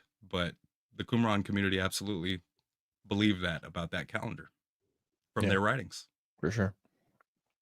And there's so much even in, if dare I say, conspiratorial material regarding the Qumran community and who actually resided there. You know what I mean? Like we get the traditional scenes claimed to be the ones who were inhabiting that area. But when you actually pull back layers of who the Essene community were, you start to see that there's some inconsistencies with the claim that they were the ones that were there, and even just some of the things they believed in, some of the writings that they adhered to. You would see that there's discrepancies with the claim. So I think there was other people that were at this Qumran community other than the Essenes that upheld these writings. Could have been a mixed multitude for sure. Yeah. Different ideas, just like in our communities today, you got different groups of people who are clicked up and they kind of gravitate towards one traditional interpretation. Yeah. What's that? Sorry, guys. Oh, you're Hit the wrong button. I was looking for this one. Amazing. that guy. Gotta love it. You got some work on that soundboard there, Sean. Good stuff. It's a nice addition. It is. If we could, let's look at a little bit of this calendar that is based on the 354 days from a cycle of the moon, the lunar year, because the Hillel calendar, which was established in 359 AD, Hillel the second, right? Did you Got a super chat coming in. There you go. Is it? Good type of servant. This is great. Hope I'm not jumping the gun from all this info. Do you think we should be okay with the calendar falling back into the seasons by not intercalating a week every few years, considering 52 weeks and 364 days, making a year? No worries. Yeah, jumping ahead a little bit because we do plan on talking about some of this. Now, we would have to do a whole episode, as Sean and brothers George and Alan have done, to talk about just the intercalation. Because that's a whole nother level of complicated that it's hard to pin down, right? So there's different theories out there, and we will be talking a little bit more about this in a bit. But thank you very much for your super chat. Very kind of you, brother. Thank you so much. 359 AD, it was Hillel II who introduced a fixed and continuous calendar to the Sanhedrin in Jerusalem, which had previously evaluated each year to determine if it should be a leap year. Hillel's calendar runs in 19-year cycles with 7 years of leap years each, 7 leap years each in the 19-year cycle. So the calendar consists of months of either 29 or 30 days, as we mentioned, which begin and end at approximately the time of the new moon phase, as 12 such months comprise a total of just 354 days. Peep this. An extra lunar month is added every 2 or 3 years so that the long-term average year length closely approximates the actual length of the solar year. And I believe this was from Encyclopedia Britannica. Could be wrong. I forgot to put the reference there. But they add that 13th month so that they can reckon their calendar to be closer to the solar year. That's why it's done. Isn't that interesting? The standard leap year, when they have these 7 leap years in their 19-year cycles, standard leap year is 384 days long, although it could also be 383 or 385 days. So it's hard to say there's a standardized. It's just depending on what the moon's doing and its peculiar course, right? Interesting. It really is. And because they make these calculations, we actually even see this prophecy, which we mentioned earlier, in the book of Jubilees. If you go to the next slide. Getting close to being able to wrap it up, get to the next animation here. But would you read this, Sean? It says Jubilee 6, 23 and 24, and on the new moon of the first month, on the new moon of the 4th month, and the new moon of the 7th month, and the new moon of the 10th month, are the days of remembrance, and the days of the seasons in the 4 divisions of the year. These are written and ordained as a testimony forever. And Noah ordained them for himself as feasts for the generations forever, so that they have become thereby a memorial unto him. That's right. Okay, so here is where a lot of people, I've seen people many times say, what do you mean? Jubilees also teaches a lunar calendar with the months dependent on the phase of the moon, because right there it says new moon. Well, lo and behold, when you look at these manuscripts, for example, this was the R.H. Charles translation, and then when they did some work on it at the, where is this, Rabbinical Hebrew lecturer at King's College, you have G.H. Box and a couple of other guys that are writing notes and talking about the manuscript translations and all the things that they did to put this translation together. In the margins, in the footnotes for these verses in this chapter, it says, render for new moons, beginning of the months. So to me, that suggests that it's saying that, you could translate it this way and not use the word moon at all, and it would mean what the text was implying, what the text was intentionally trying to convey, by just saying, and on the beginnings of the months, or head of the month of the first month, and on the beginnings of the month of the fourth month, on the beginning of the month of the seventh month and the 10th. Those are the days of remembrance. And now, when we were just looking at those calendrical scrolls, where it showed you the days of the week and the month, and that pattern we were talking about, these are called the Tekufa in that scroll. This is your head of the month, the days of remembrance, as we see here, starting off each season. Nice little nugget, man. That's good that you found that. I like that. Yeah. I got that in the footnotes there that you can find on places like sacredtext.com, where you see that translation. It's great. It's good clarification. Good. And then if you would, on the next one, we see this also, the same kind of thing going on in our modern American canon when you see these words, new moon, right? A lot of people see that in Numbers and in multiple places. It's in Amos, it's in Chronicles, where it's talking about this day, which is translated into English as new moon. Well, when we look at the Strong's Concordance for what is the actual Hebrew word for moon, for the lesser light luminary in the sky, actual moon that we see, it's Yareach, right? And that is used how many times? It's I want to say like 20 times, 20 something, 26 times in scripture, with the context always describing the moon. And then when you go down to the left, at the bottom on the left here, the Hebrew word for month is Strong's 2320, and it's Kodesh.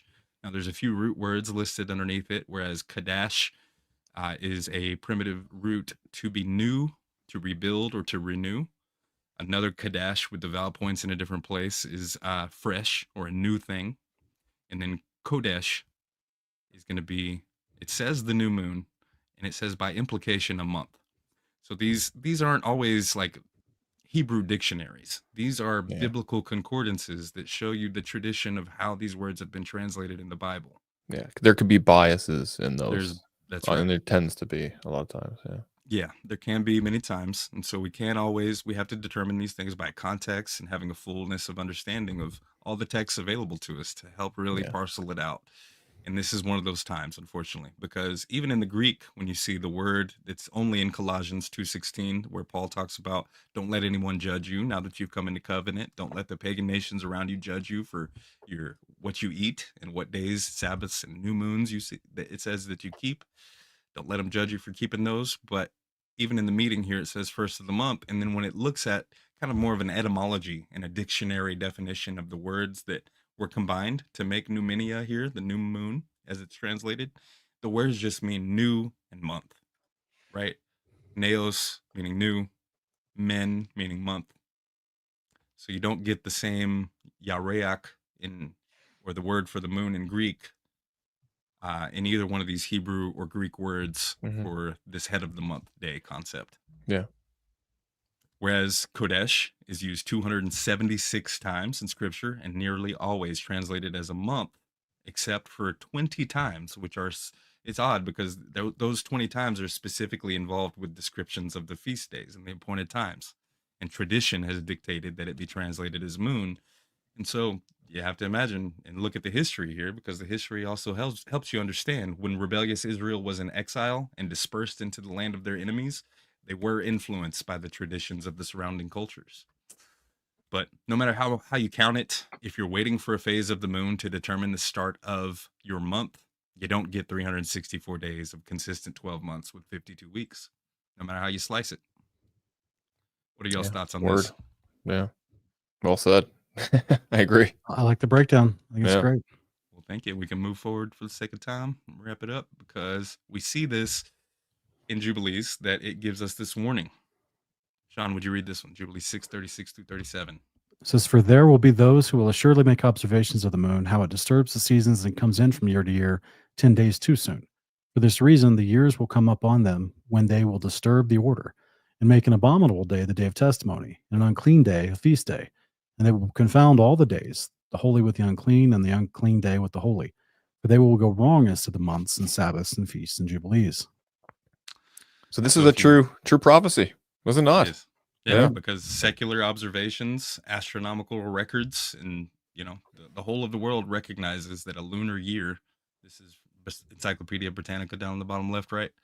They recognize that a lunar year made of 12 synodic months or 12 cycles of lunar phases is consistently 354 days long. And so that verifies and corroborates with what Jubilees is saying here.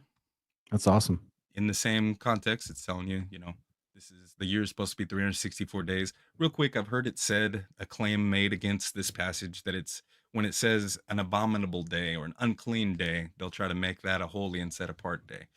And they'll say, well, this is the day that the Lord has made. Has the Lord made any unclean day?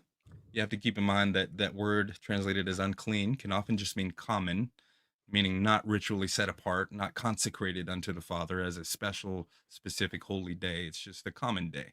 And the abomination would be of making a day that he said not to be holy, trying to make that holy, making the day that he said isn't his feast day, trying to make that the feast day. That's the abomination. It's not that any day that he made by itself is an abomination, right? Would y'all agree with that?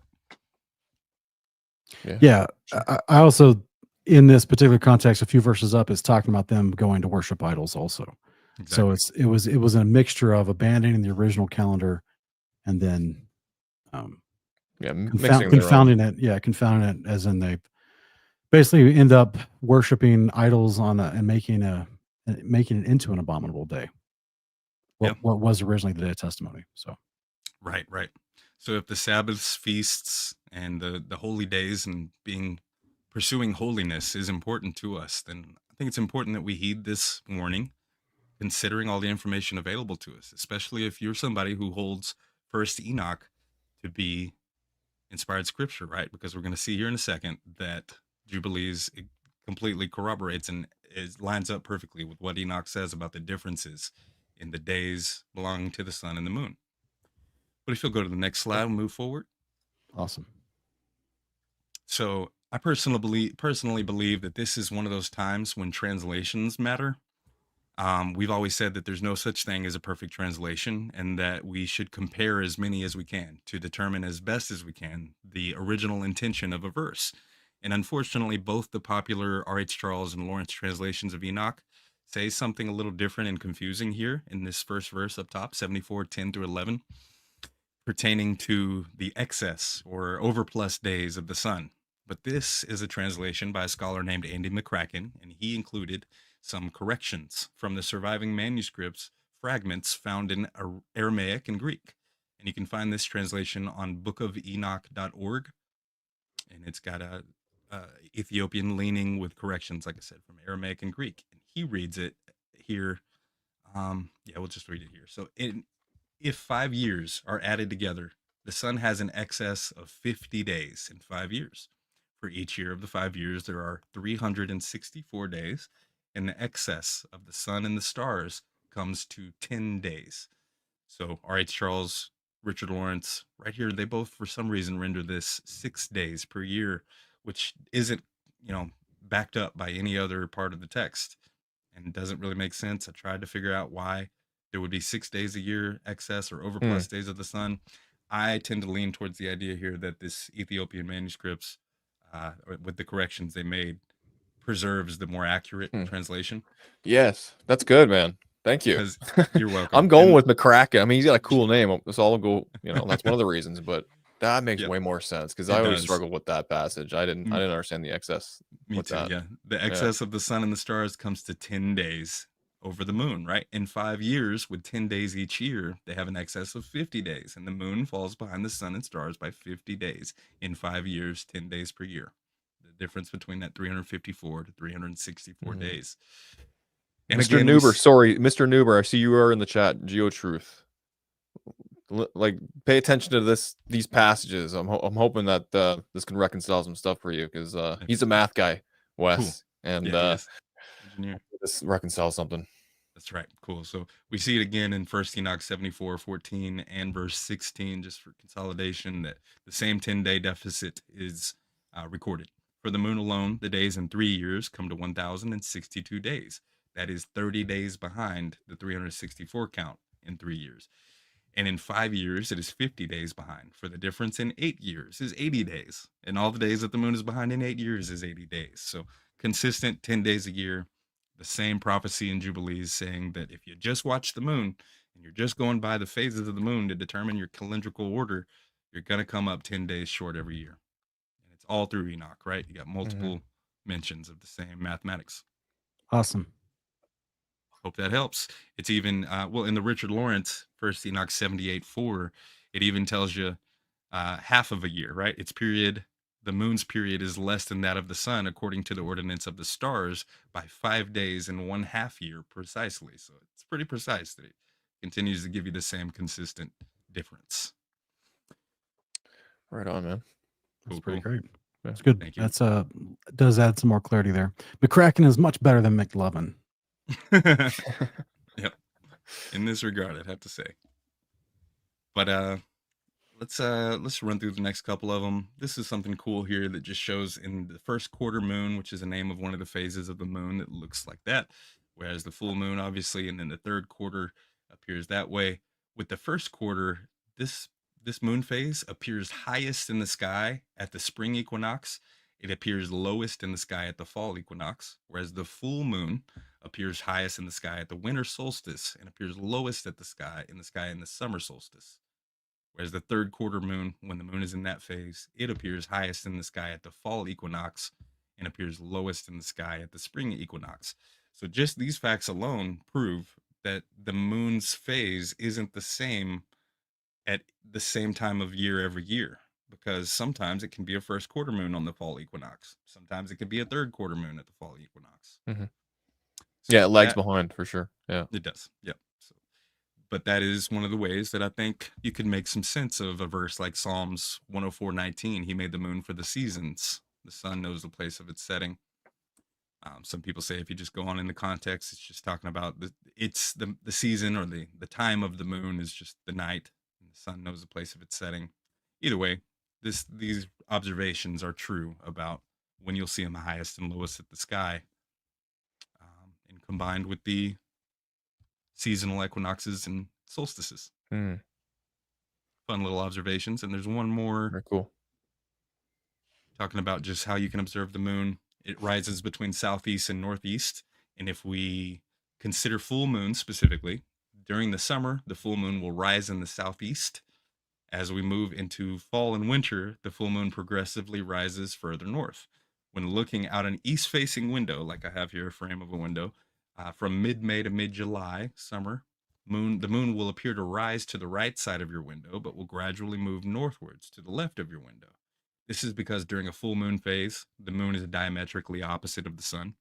At midsummer, the sun rises in the northeast, and midwinter, it rises in the southeast. And so the full moon is always exactly opposite of that over the circle of the earth. So just some fun little observations that have to do with Makes the sense. moon. Makes sense. Very neat. Very good. But then comes the stars. And this is one you don't see a lot of people talk about. And I can partly understand why. There's a lot more of them, right? With the moon and sun, it's just these one big lights. With the stars, there's 88 constellations and thousands of stars. But Job 38, 31 through 32. Ken, what does it say? Can you bind the chains of the Pleiades or loosen the belt of Orion? Can you bring forth the constellations and their seasons, or lead out the bear and her cubs? Okay. So some translations will word this a little differently. When it's talking about the bear, there's a couple translations that just straight up says it's Ursa Major, right? And her cubs being Ursa Minor, which is that Big and Little Dipper constellations. But instead of, let's see, the bear is the constellation astronomers call Ursa Major, or the Big Dipper. Instead of bear and her cubs, some translations say Ursa Major with its cubs, or Big and Little Dipper, like the contemporary English version or the Good News translation. But this is Yahweh posing these rhetorical questions to Job, as he does, and he brings up the Mazzaroth, or the constellations of the stars, specifically mentioning Pleiades, Orion, and the Dippers, and ties them into bringing them out and guiding them at their proper seasons. And so when we observe the constellations in this intricate timepiece of the heavens, that is exactly what we see. The stars come in at certain seasons with their constellations. We got a clip coming up. If you could get that one ready, Sean. But real quick, fun facts about these constellations mentioned in this specific verse. Orion is made of 7 stars that are visible to the naked eye. Pleiades is a cluster of stars that has traditionally been known since ancient Greece as the Seven Sisters. Ursa Major is most known for its 7 brightest stars, which form the Big Dipper. And because Ursa Minor consists of 7 stars, the Latin word for north, where Polaris points, is septentrio, from septum meaning 7 and trionis meaning oxen, referring to the 7 oxen driving a plow, because the 7 stars of the Big Dipper also resemble a plow, and the Little Dipper. So 777 all over the place in all these constellations. I thought that was cool. Let's look, though, an animation at how these constellations are brought forth in their seasons. We're going to start with the Dipper. Do you have a clip pulled up, Sean? Yeah. Cool. The Big Dipper clock. The Big Dipper is a seasonal clock. On any night when the stars begin to shine, if you look north, you can spot the Big Dipper by drawing a line straight out from the North Star, Polaris. You can make this As one with full all screen. constellations, the Big Dipper changes position in the night sky throughout the year. In the spring season, the Big Dipper is seen highest in the sky and upside down when looking north. During the summer, the Big Dipper presents itself with its handle facing upwards over the northwest horizon. In fall, the Dipper is lowest and closest to the horizon. During winter, the Big Dipper stands on end above the northeast horizon, presenting the handle facing downwards. Just remember, spring up and fall down, because in the spring, the Big Dipper shines way up high in the sky, but in the fall, it's down close to the horizon. The Big Dipper is also a 24-hour clock. Imagine Polaris at the center of the face of a clock. A line connecting the outer pointer stars of the Dipper with Polaris can be used as the hour hand. The Dipper turns counterclockwise, making a complete circle every 24 hours, reading right to left like Hebrew. The formula for determining the hour is time equals the Dipper clock reading minus 2 times the number of months after March 6th. There are some variables to consider based on location and time of year, but there are a number of videos and articles online with instructions for how to read the clock in the sky.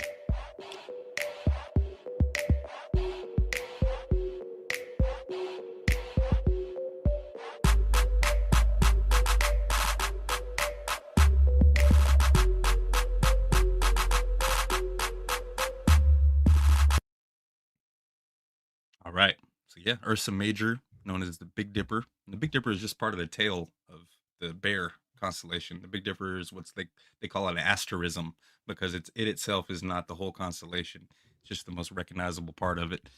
But shout out to Bob and Glenna, GR Cleve, Bob, who pointed me in the direction of understanding that a little bit better with the Big Dipper and how it moves throughout the seasons. And then from there, I understood and figured out that it was a 24-hour clock too, since they rotate about 24 hours every day, once every 24 hours. But that was cool. Oh, yeah. That's I'm great. not very versed in the stars and how they apply to this calendar, unfortunately. But it's It's all right. very Not many interesting. people are, but there is one more facet of it we'll look at that hopefully will help you better understand it, brother. Yeah, that last portion about time equals something Minus times March months 6th. after March 6th. I'm like, I need to see that broken down a little bit. But Yeah. Yeah. There are several of them. If you just type in Big Dipper 24-hour clock, there's lots of fuller explanations where they flesh it out. But there are, like I said, variables, like the video said, quite a few variables that depend on your location, time of year, these things. But it works. The kind of thing that they would teach in like Cub Scouts, right? Yeah. Eagle Scouts. they didn't teach me that in Boy Scouts. No. No, but I mean, I learned how to make all kinds of knots and got my totem chip and rammed boats into each other on the lake. But we never learned about using the Dipper to figure seasons or times. Yeah. Right. This one's cool too, I think, because real quick, it's on the spring equinox. If you go out on the spring equinox and an hour before dawn, if you stand outside and look due east, you'll see a constellation on the horizon in the place where the sun will shortly rise. And that constellation, for about the last 2,000 years, has been Pisces, right there at the spring equinox, where the sun is in front of that constellation. Before that, it was Aries. And there are 30 degrees to each constellation. shifting 1 degree every 72 years. So there's a shift in the cycle every 2,160 years. And in the next 100 years or so, the year will begin with the sun, or the spring equinox will happen with the sun in the constellation of Aquarius rather than Pisces. And really quickly, this is because a solar day is the time it takes for the sun to complete one revolution in its circuit relative to the Earth. And this is the length of day that most people typically think of. It's around 24 hours long on average, sometimes a few minutes shorter or longer. Whereas the sidereal day is the time it takes for the sun to return to the same position relative to the stars, a different means of keeping time. And this is almost exactly 23 hours, 56 minutes, and 4.09 seconds. It's only because of this difference between a sidereal day and a solar day that the positions of the stars change slightly each day. For example, if a constellation rises at sunset during the winter, it'll rise about 12 hours earlier by the summer. So this is why the sun moves through the constellations on the ecliptic, those 12 signs known as the zodiac. This is why they move through those constellations during the year. As it said, the sun is in Pisces because the sun appears in front of this constellation during the March equinox. And real quick, I don't know if this helps anybody, but something I learned was if you take, this is advanced mathematics, maybe George will like this, if you take those 23.934 hours of the sidereal day and multiply that by the 365.25 days in the sun's solar year, right? Not the calendar year, but the sun's solar year, you find out how many sidereal days are in a solar year. Lo and behold, it's 8,741.8935 hours, and that amounts to 364 24-hour days. Yeah, that's awesome. Isn't it? There's something to that. I don't know enough to see how that's applicable. Maybe we're keeping time wrong to begin with. So that's a whole nother rabbit hole. But I thought that was cool. Let's illustrate this for the people, if we can, real quick. Play this clip. You can keep us on screen while we look at it. I think I did put a backtracking of music with it, but it's low in volume. Okay. So on the left, we have the equinox solstice dates. And on the right, the constellation that's behind the sun on that date. And this is from Dave Weiss, deep inside the rabbit hole. He has an app called the Flat Earth Sun and Moon Zodiac Clock app. And I just kind of fast forwarded just to show you these specific dates because it is accurate to show you what constellation is behind the sun. In summer, you have Gemini behind the sun at the summer solstice. And when you get around to fall equinox is going to be on September 22nd. And that's the sun being in the constellation of Virgo. By the time you get to the winter solstice on December 21st, the sun is in the constellation of Sagittarius. These 12 constellations go in a cycle with the sun moving through them every year,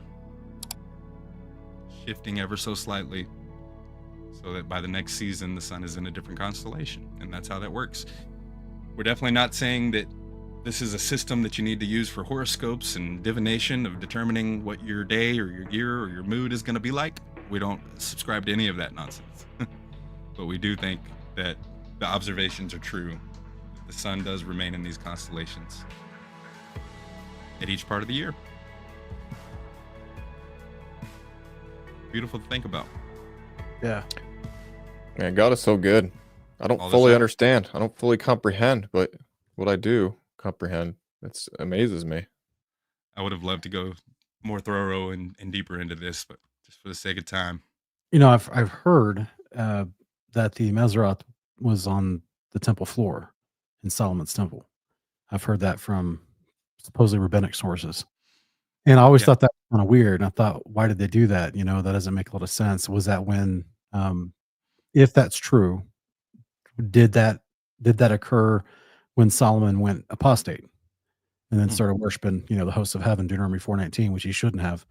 But then I realize you look at something like this and you realize the actual original intent for something like this, and it would make a lot of sense especially if the priests were following some sort of calendar and needed to know the months and all that kind of stuff. I think that'd be interesting.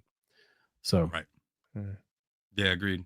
Because, like we saw from both the Wisdom of Solomon, who mentioned that the calendar is determined by not only the movement of the sun and the constellations and the seasons, we also see in Enoch, there's a whole chapter dedicated, and it names the leaders of these constellations, the leaders of these stars, which I'd love to know which stars that they called those. You know, we don't have the same names for the constellations, if we even have the same constellations mapped out, because most of these were mapped out in the Islamic Golden Age, right? Hmm. You know, people not necessarily in covenant, and they might have sought to change the mapping of the constellations, but yeah, some of it's lost to history, but some of it can be still observed and recorded. And I hope that Yeah. helps illustrate it better for you guys.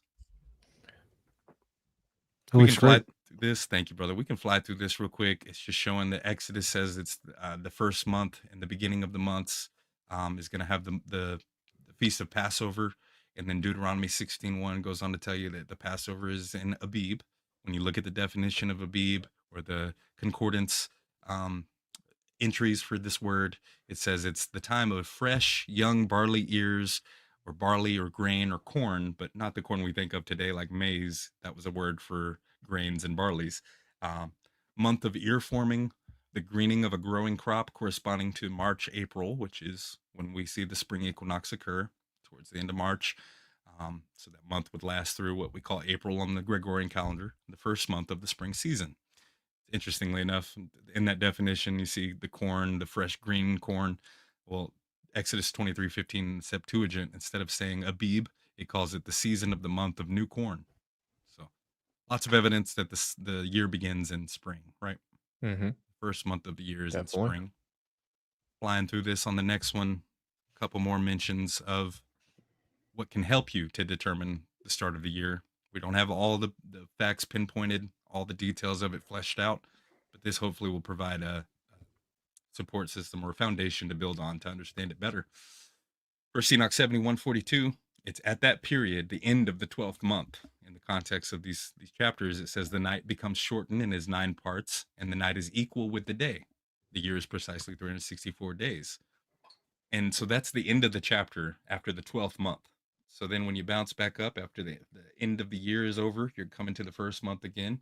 Enoch 71:8-9 says the sun goes forth in the first month by a great gate. It goes forth through the fourth of those gates, which are at the rising of the sun. We got those gates mapped out, colorized, and color coded. Fourth gate being that light green one in the middle, and that is right over the equator. And this is the time of the year, what they'll call an equinox, which is Latin for equal night.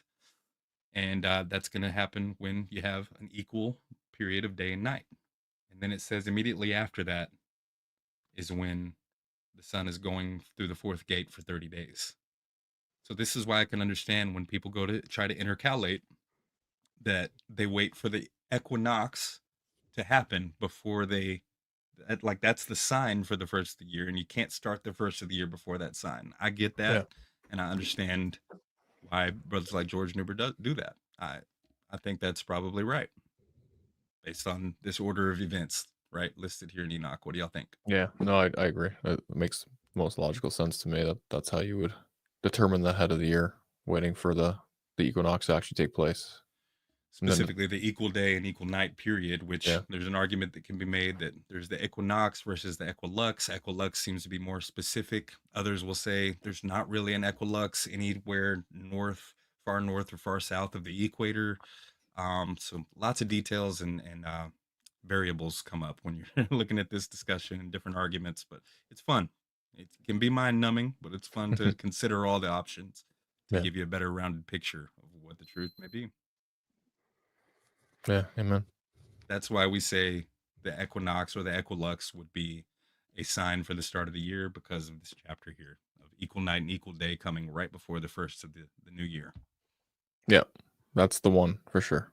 Cool. Specifically when the sun is leaving the third gate and passing into the fourth gate, because the sun proceeds to spend another 30 days of the first month in that fourth gate. Yeah. Yeah. Cool. You got it, One brother. more here. Thank you. One more here, the spring equinox, just to define that for you on the next slide. Sun crosses the equator in its circuit, like I had illustrated on the last one.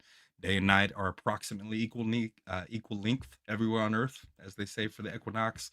and the sun crosses the horizon directly to the east at sunrise, and again some 12 hours later it sets directly due west at sunset.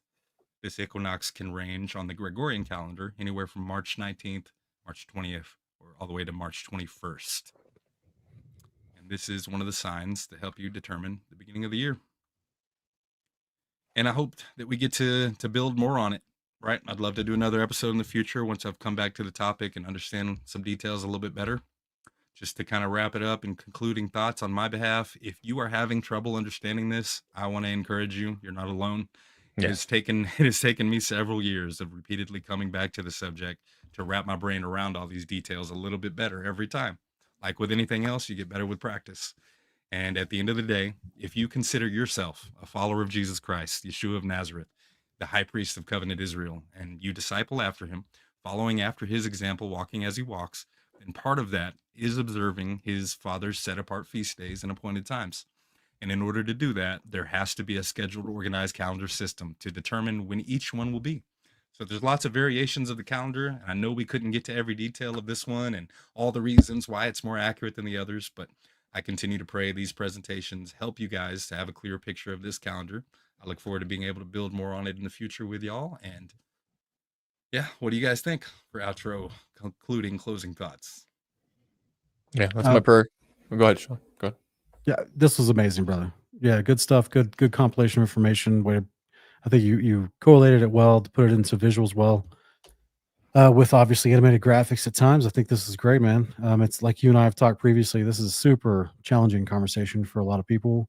There's a lot of emotion attached to this conversation. So, it, at the very least, it's good that we can at least present a coherent, working, functional calendar model for this side of the argument, so to speak.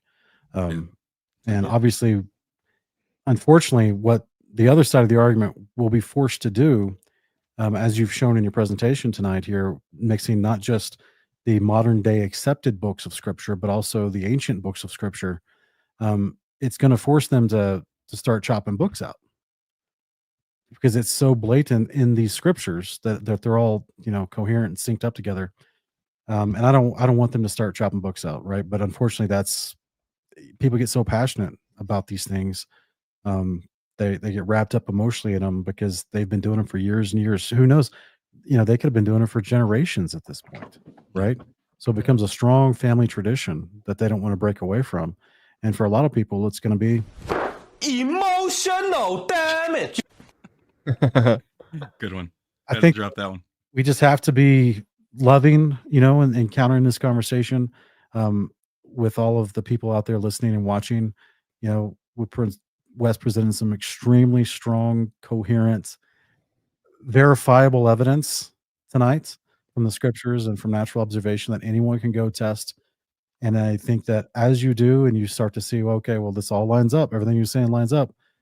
Be very loving with those around you who haven't come to this understanding yet, right? Because we don't want this to be a topic that divides people or causes further argumentation and division in the body of Christ, but just for their edification. Because remember, Christ already saved you before you came to this understanding of any calendar, right? He didn't do your altar call based on a calendar. So just keep that in mind as you share this awesome information with fellow brothers and sisters in the faith. That's right. Continue to exude the fruits of the Spirit, the good fruits, right? Peace, joy, love, patience, kindness, self-control, all that good stuff. Right. Yeah, love one another as you do. Exactly. Sean summed it up very well. I concur with all that. So Wes Blaze, since you've come out in the public eye, you're in the arena of calendar, talk here. Are you willing to receive emails from folks who disagree with you? And we can shunt some away from my email box to yours. Them over to Wes Blaze. I'm very active on social media. I get it all day, every day, right? There's some topics, there's some aspects of this topic that we didn't get into tonight on whether you believe that the Gregorian Saturday is if the days of the week, that order of those days has been preserved. I would say that the unanimous consensus from historians, secular and believers alike, have all said that there's no evidence that the order of the days of the week has been changed, at least in over 2,000 years since the Lord of the Sabbath walked the earth.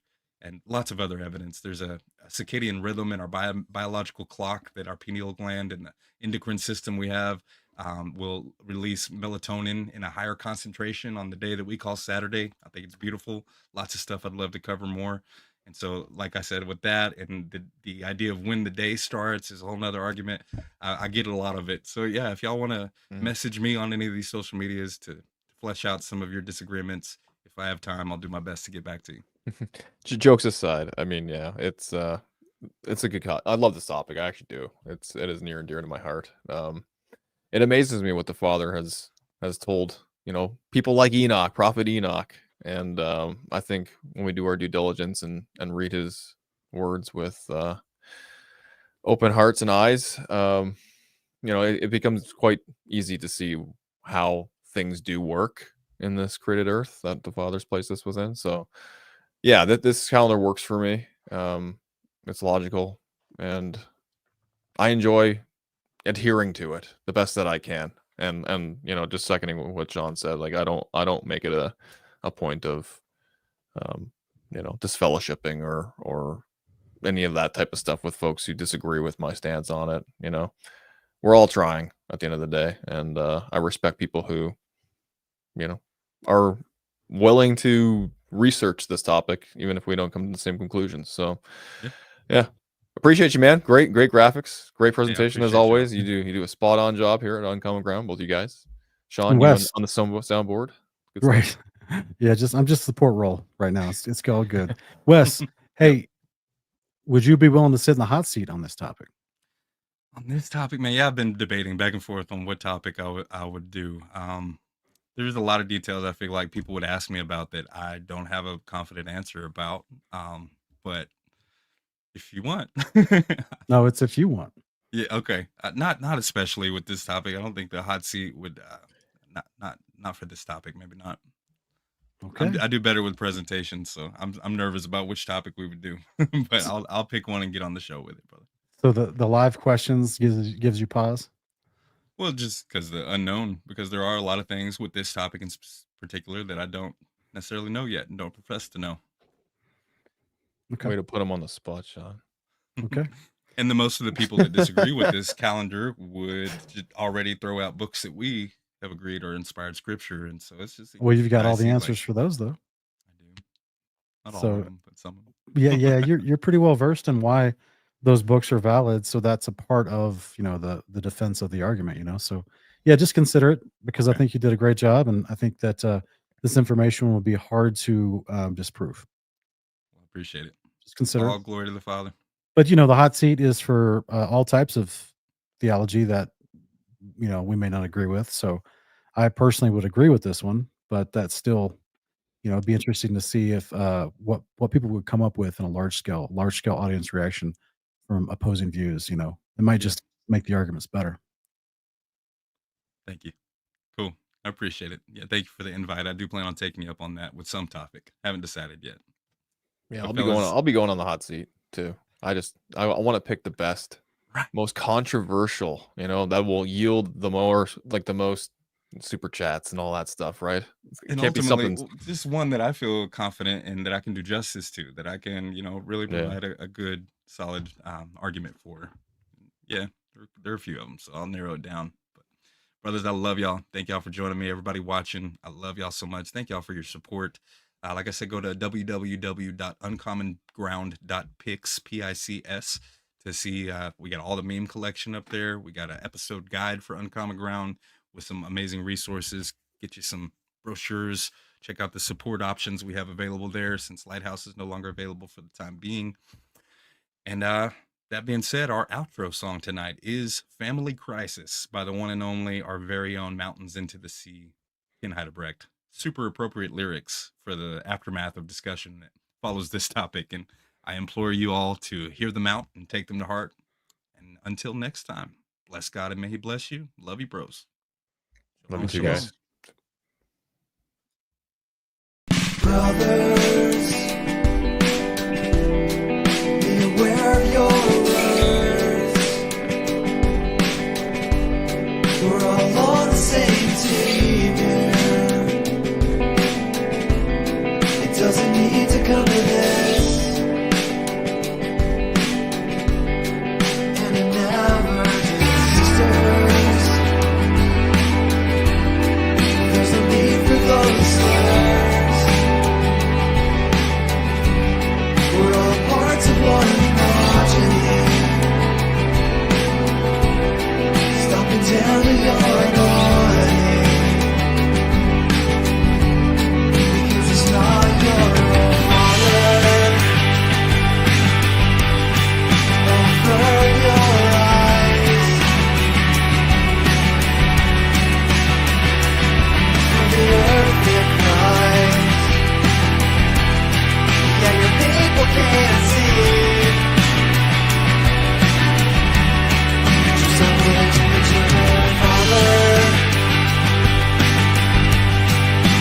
Be a good time.